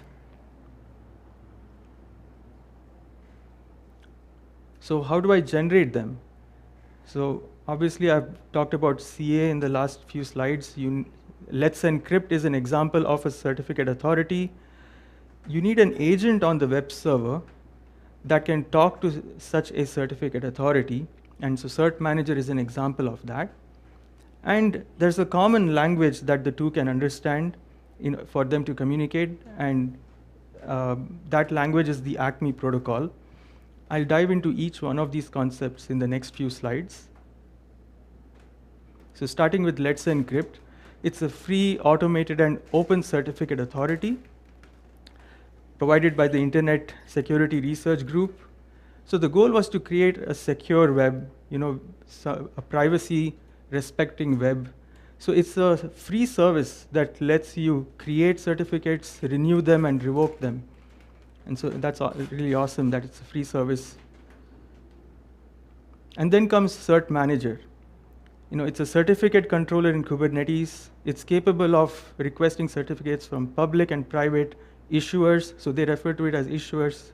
What that means is a certificate authority. The controller ensures validity of the certificates at regular intervals. And the important thing here is it renews them before expiration. And so that's really powerful. And so big news from a few days ago is the CNCF Technical Oversight Committee accepted Cert-manager as an incubating project. So a big round of applause for the whole Cert-manager team and maintainers.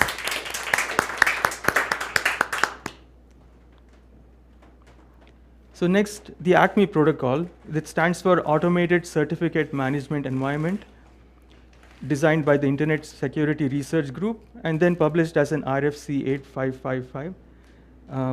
It automates the communication between a client and server for the purposes of managing certificates. So what was that before Acme? It was a manual process. It was tedious, error-prone. You create a certificate, you deploy your server, and then you forget about it. And then you only react when there's an actual expiration, and I've been through that. Also, and I see a lot of other people nodding their heads too. And if the expiration happens, the next problem is you're trying to find the owner, like who did it? Maybe they left the company. So all of this exposes your service to downtime and exposes it to man-in-the-middle attacks. And so that's where the Acme protocol is really powerful to prevent these problems. So the Acme protocol has a two-step process. In the first step, the agent tries to prove to the CA that the web server indeed controls the domain. And then in the second step, the agent can request, renew, or revoke certificates. So we'll dive into the protocol into more detail before talking about Cert-manager. So step one, you have a web server on the left, and you have Let's Encrypt the CA on the right side. So the agent on the web server knocks on Let's Encrypt's door and says, hey, Let's Encrypt, I want to prove that my web server controls example.com. So Let's Encrypt then responds saying, sure, but you have to complete this challenge. And the challenge has two parts to it. It says, put the special value ed98 in a file named, say, 8303 at example.com. The second part of the challenge, at the bottom you see that it says, hey, here's a nonce. In this case, it's 9CF0B331. Sign this nonce with a private key. So the agent gets to the task of accepting this challenge and completing it. It puts that value ed98 in the file 8303. Let's Encrypt queries that file, verifies that the values match. And then on the top part, it's the part of the challenge where it has to sign the nonce. So the agent signs it with a private key. gives Let's Encrypt its public key. And so now the CA verifies the signature. So once this challenge has been verified, Let's Encrypt declares that this web server is definitely the one controlling example.com. So at this point, step 1 of the Acme protocol has succeeded. In step 2, the agent can now request a certificate, and Let's Encrypt will respond back with a valid certificate. So these diagrams were directly taken from Let's Encrypt's own how-to page, super useful. So next we go on to Cert-manager. How do we deploy it? You can use Helm, you can use kubectl apply. There's a cert-manager.yaml file that the maintainers have themselves published in their GitHub repo. So once you apply it, it's going to create the CRDs that Cert-manager needs. It's also going to create the deployment services for deploying the Cert-manager controller. So for my demo that I'm going to show later, it's a recorded demo, I've used kubectl apply. And this is very specific to my demo. So in my environment, I used a GKE cluster, and I'm going to be using DNS validation, and I'll talk a little bit more about that later. So I need my GCP credentials stored in a Kubernetes secret so that Cert-manager can interact with Google's DNS service. And so I have 2 commands here. The first one is you want to create a key file for your IAM, Google IAM service account. And then you take that key file, store it in Kubernetes secret. And I'll talk a little more about this, how it's going to be used later. So next, let's look at how Cert-manager generates a certificate, or rather requests a certificate. There are, and so at this point, we've talked about basics. We've talked about what a certificate is, how do you trust it, how does the Acme protocol work. So now we're diving into the Kubernetes world, where we're looking at how Cert-manager acts as an agent. So there are 5 Kubernetes resources I've listed here. The first 2, which is the issuer and certificate, they're the ones that a client creates. So the client interacts with the controller through these 2 resources. But the remaining 3, which is certificate request, the order, and the challenge, the life cycle of these are managed by a controller. A user typically doesn't create them or interacts with them. Sometimes you have to do that if you're troubleshooting problems. But for the most part, it's managed by a controller. And there are 2 types of challenges, HTTP and DNS. So remember the Acme diagrams that we went through? The whole validation flow there was an example of HTTP validation. In my demo, I'll show you how DNS validation is done. All right, so next I have a diagram that we'll go through. It sort of shows you the sequence of events that take place when Cert-manager requests for a certificate. So first, the user creates an issuer resource, which represents the CA. And then they create a certificate for certain domain names. So at this point, the controller kicks in. It sees that the user has requested something. Now, one of the things the controller creates is a temporary secret with a private key. It also creates a certificate request. So for anyone who's used OpenSSL, you remember creating certificate signing requests. So a similar CSR is going to be created and embedded inside this object. The private key is going to be used to sign that CSR. Right? And both of these objects refer to the issuer. So next, the controller creates an order. The order is responsible for managing one or more challenges.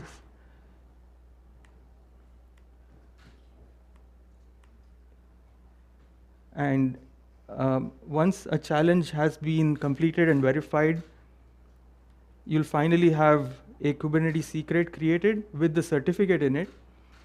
The private key from the temporary secret is going to be copied over to the final secret. And those are the 2 key pieces of information an application needs in order to start serving HTTPS traffic.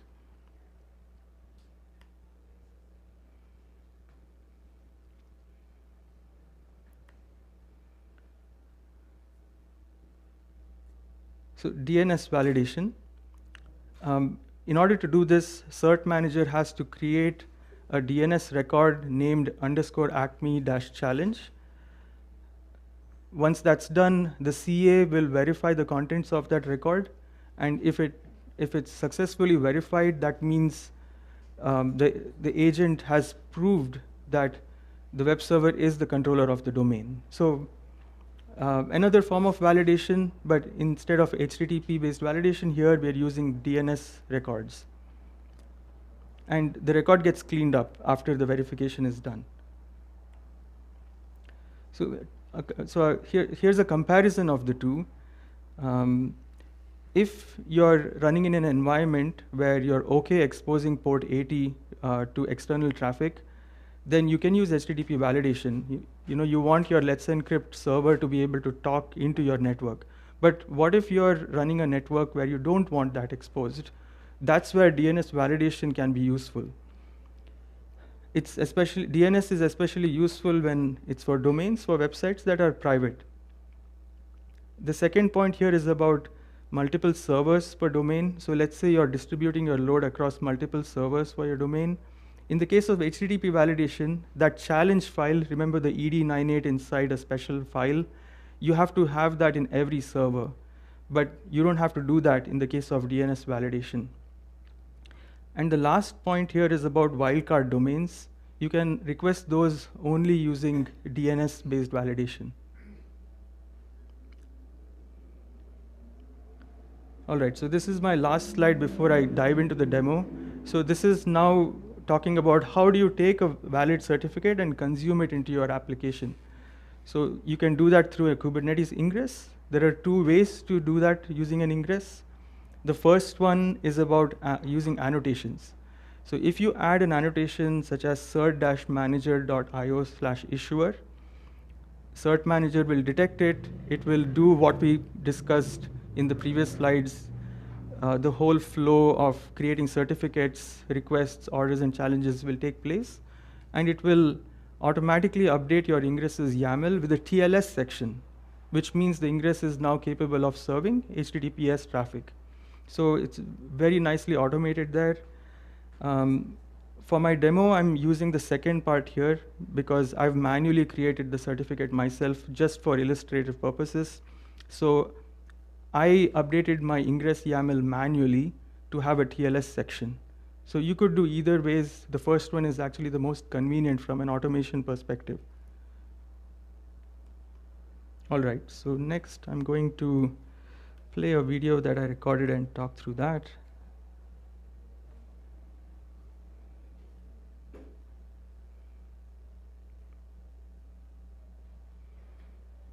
All right, so here I've already logged into a GKE cluster and I'm able to list the namespaces there. You'll see I have Cert-manager installed in the Cert-manager namespace.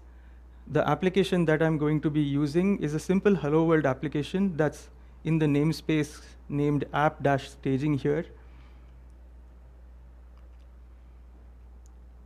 So these are just files I've created to help me with the demo. I'm going to be showing what each one of them contain and also apply them. So first we'll start off with how did I create the application. I use kubectl create deployment. The deployment is named web, and I use this image google-samples/hello app:1.0. It's a very simple app that will just return a hello world string when you query it. And it's installed in the app-staging namespace. So we'll next run kubectl get to verify the deployment is ready.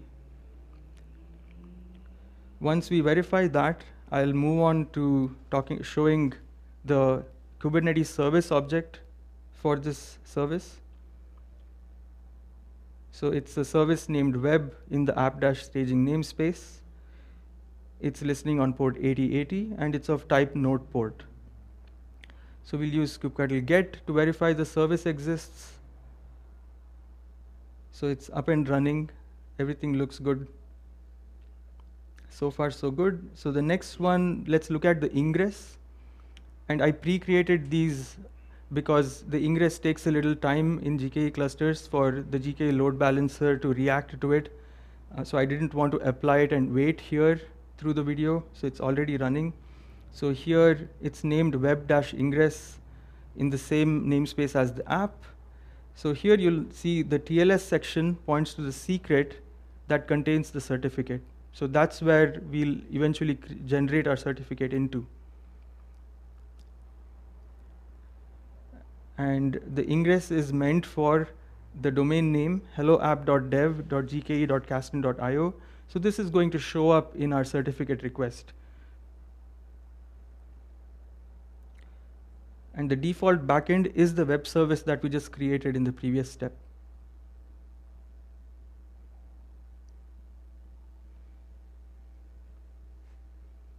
So just confirming that the ingress is already created. You'll see that a public IP address has already been allocated to it.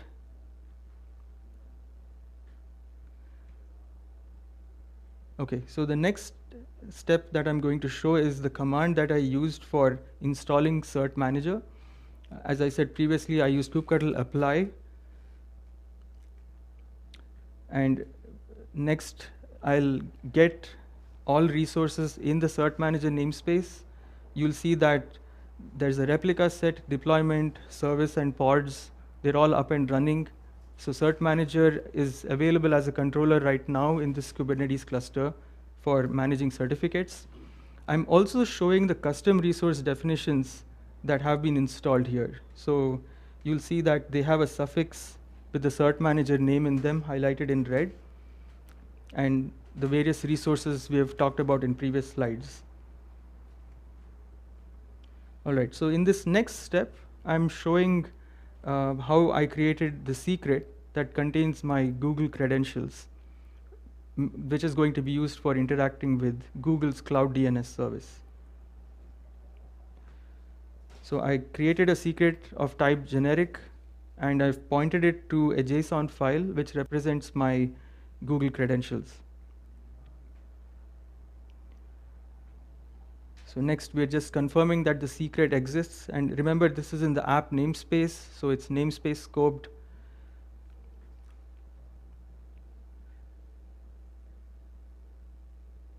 So with all that set up, we're finally going to a point where I'm not going to show something that's pre-created. I'm actually going to apply stuff now for the certificate request. So we'll start off with looking at the issuer resource. It's called Let's Encrypt -staging. It's in the app namespace. So remember, this is a namespaced resource. You could use a cluster issuer if you wanted to, but for the demo, I've used a namespaced issuer. The server points to a staging URL. So Acme offers a staging URL as well as a production one. The staging one is ideal for testing purposes. The email is the email address where I'll get a notification when a certificate is about to expire. Now this private key secret reference is a reference to a secret that's going to be generated after I create the issuer. So it will contain the private key that will be used for encrypting communication between Cert-manager and the Let's Encrypt server. And for solving the challenges, I've selected DNS-based validation. Cloud DNS refers to Google's Cloud DNS service. And for that, I have to provide the project, the GCP project ID, and the reference to the secret that contains my GCP credentials. So this is how all of that ties in together with the issuer.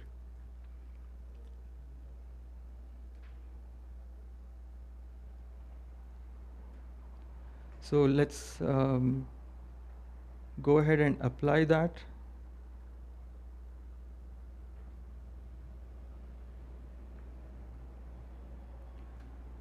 So once this has been applied, I'm going to first show that, remember I talked about a temporary secret that will contain a private key for signing the certificate signing requests. So that's, well, sorry, first,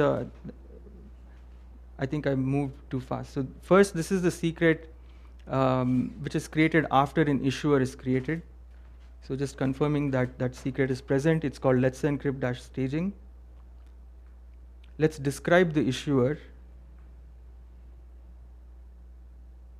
And you'll see Cert-manager has updated it with a message saying the Acme account is registered with the server. Everything looks good from the point of view of creation of the issuer. So now we'll move on to the most anticipated part of the demo. We're going to create the certificate resource. It's called Hello App Cert Staging in the apps namespace. The secret name refers to the secret where we're going to keep the certificate after it's generated. It refers to the issuer that we created in the previous step. And you'll see there are two DNS names being requested as part of this certificate. The first one is a wildcard domain, and the second one is not.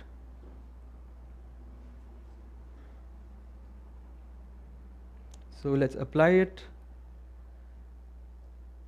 And at this point, I'm going to get the secrets in this app's namespace to show that to show a temporary secret that's created with the private key. So you'll see it has a prefix of hello app cert staging along with a random ID. It's a temporary secret. Let's describe the certificate to see the events that are taking place by as a result of the controller acting on it. You'll see two messages. One is about the temporary secret, and the other one is about creating the certificate request resource. So you'll see a chain of events occur as we keep running kubectl describe now. So let's do a kubectl describe of the certificate request this time.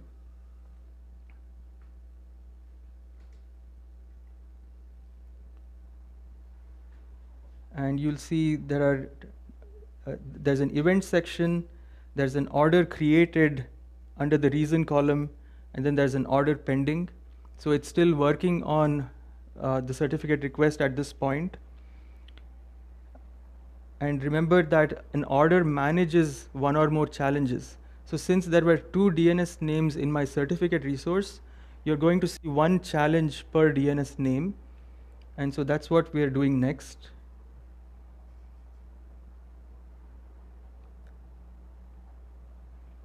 Well, we're describing the order which shows the two challenges.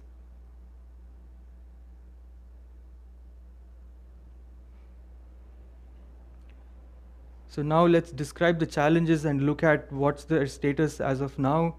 At this point, Cert-manager and Let's Encrypt are working on doing DNS validation. So you'll see the first challenge that I'm displaying over here right now. It shows wildcard : true. So this is the challenge corresponding to the wildcard domain.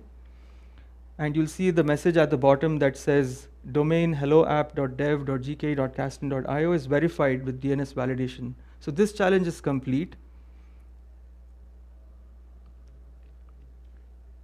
So let's go ahead and describe the last remaining challenge.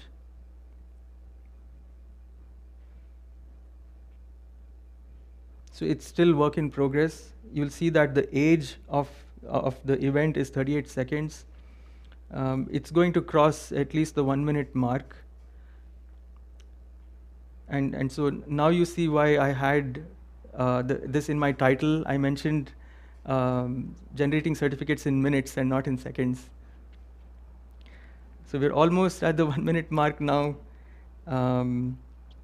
Once this is validated, now you'll notice that the next time I run it, it's going to say not found. And so don't panic, everything's okay, because what's really happened is the validation was successful, the controller went ahead and cleaned up the challenges. It's going to clean up the order and certificate request as well. So all of this is good news at this point. So it says not found. And so now let's go up the chain of events. Let's describe the original certificate resource. And so boom, at the end of this, you see the message that says the certificate has been successfully issued. So this is where we wanted to get to. let's list the secrets in the app's namespace now and look for the one that contains the certificate. So I'm going to use -o YAML to dump the contents of that secret. And there are two key fields that I want to show here. So as I scroll up, I'm basically looking for the field named tls.cert, which represents the certificate, and then there's tls.key, which is the private key copied from the temporary secret into the final secret. All right, so we've generated the certificate. What I'm going to show next is we're going to run curl against those domain names to see if the certificate is valid or not. So just for quick access, I stored the URL inside a file here. So I'm copying that. I'm going to run curl. But notice I'm using the -k flag. So and things are working at this point. That was deliberate. The -k flag represents an insecure flag. It essentially disables certificate verification. Let's see what happens if I remove the -k flag here. Oops, it says curl wasn't able to verify the legitimacy of the server. And that makes sense because remember in my issuer, I used a staging URL of Acme, which is only meant for testing purposes. It's not a well-known CA. It's not a CA where you'll find it in all of the client's trust stores. So this is expected. And just to further prove that fact, I'll run curl with the -v flag, which is going to emit some more debug logs here. And you'll see that I'm highlighting the line that clearly says there's an unknown CA involved in this communication.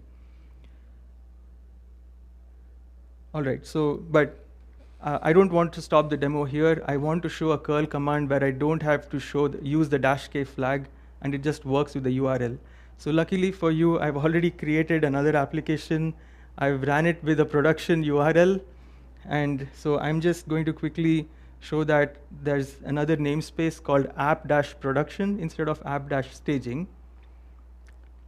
So I'm going to run get deployments in that production namespace, just verifying that the web service is running. And let's describe the certificate that was generated in this production namespace.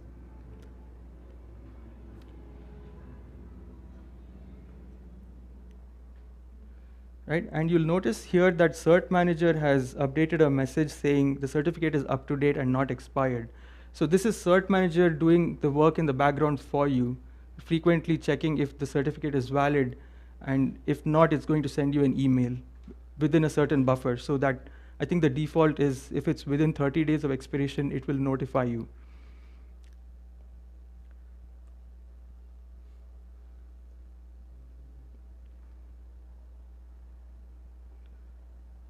So again, here's the production URL. So it's hello app prod.dev.gke.caston.io. And I'm going to compare that URL so that it's easier for you to visualize it. So I'm just dumping the staging URL as well here. So the staging one has hello app.dev and the production one has hello app prod.dev. So now, so I curled against the production endpoint. I didn't have to provide the -k flag, and it prints hello world. I'm also, now the final step here is I'm listing the contents of a directory called /etc ssl certs. Now for my container here, I'm running within a container. Actually, this whole demo was within a container. The etc ssl certs directory represents the SSL trust store. And this trust store has all the well-known CAs that exist out there in the world.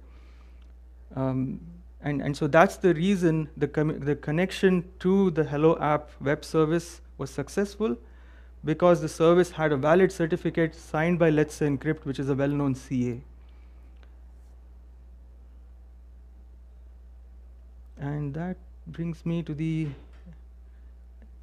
end. I think I have a couple more minutes, so I'll talk about troubleshooting. So coincidentally, when I was working on preparing this demo, there was an outage in the staging server. So when I actually created a certificate request, I had to run kubectl get and describe on all these resources to like figure out what happened. And so there was a very, I don't have that message here, but there was a very clear message that said, you know, there may be downtime. There was a special URL to go look at, you know, what's happening with those services. And that's how I found out the staging URL was down. So super useful, it was very easy for me to debug. The second example for troubleshooting that I have is I had an incorrect email ID, something at example.com, because of whatever template I was using. And that was very easy to debug as well. It clearly told me, you know, you need to give a valid email while requesting a certificate. So those are two examples of troubleshooting that I can give you. But other than that, I'm open to questions.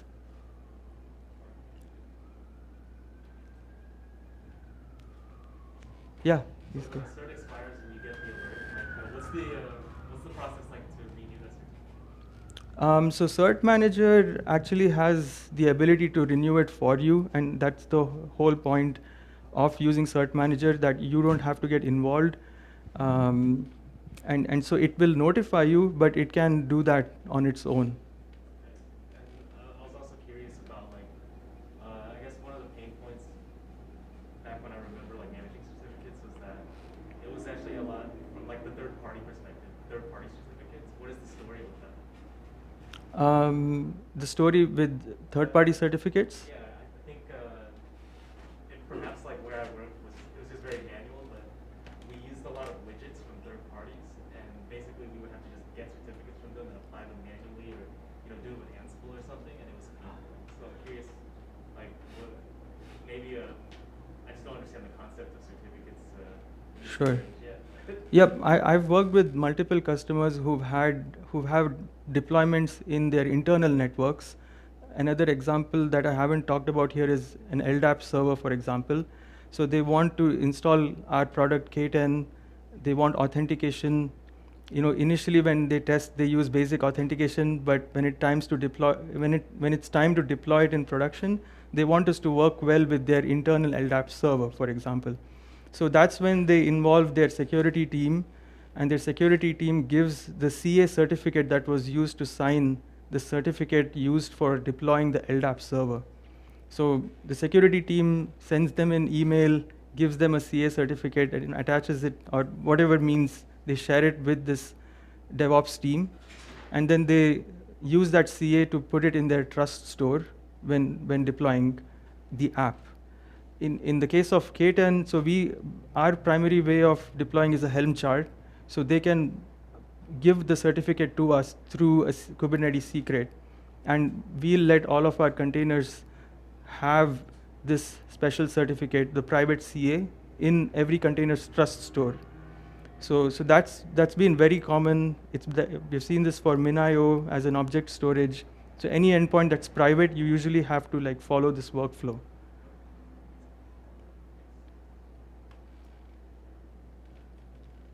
Any other questions? Great, thank you so much. I appreciate it. Thank you. Okay, we are down to the last slot of the day, and upstairs in the main room there's been a problem. Unfortunately, the Creating a Positive Community, Kim, is not going to be able to make it, which is unfortunate. That was supposed to be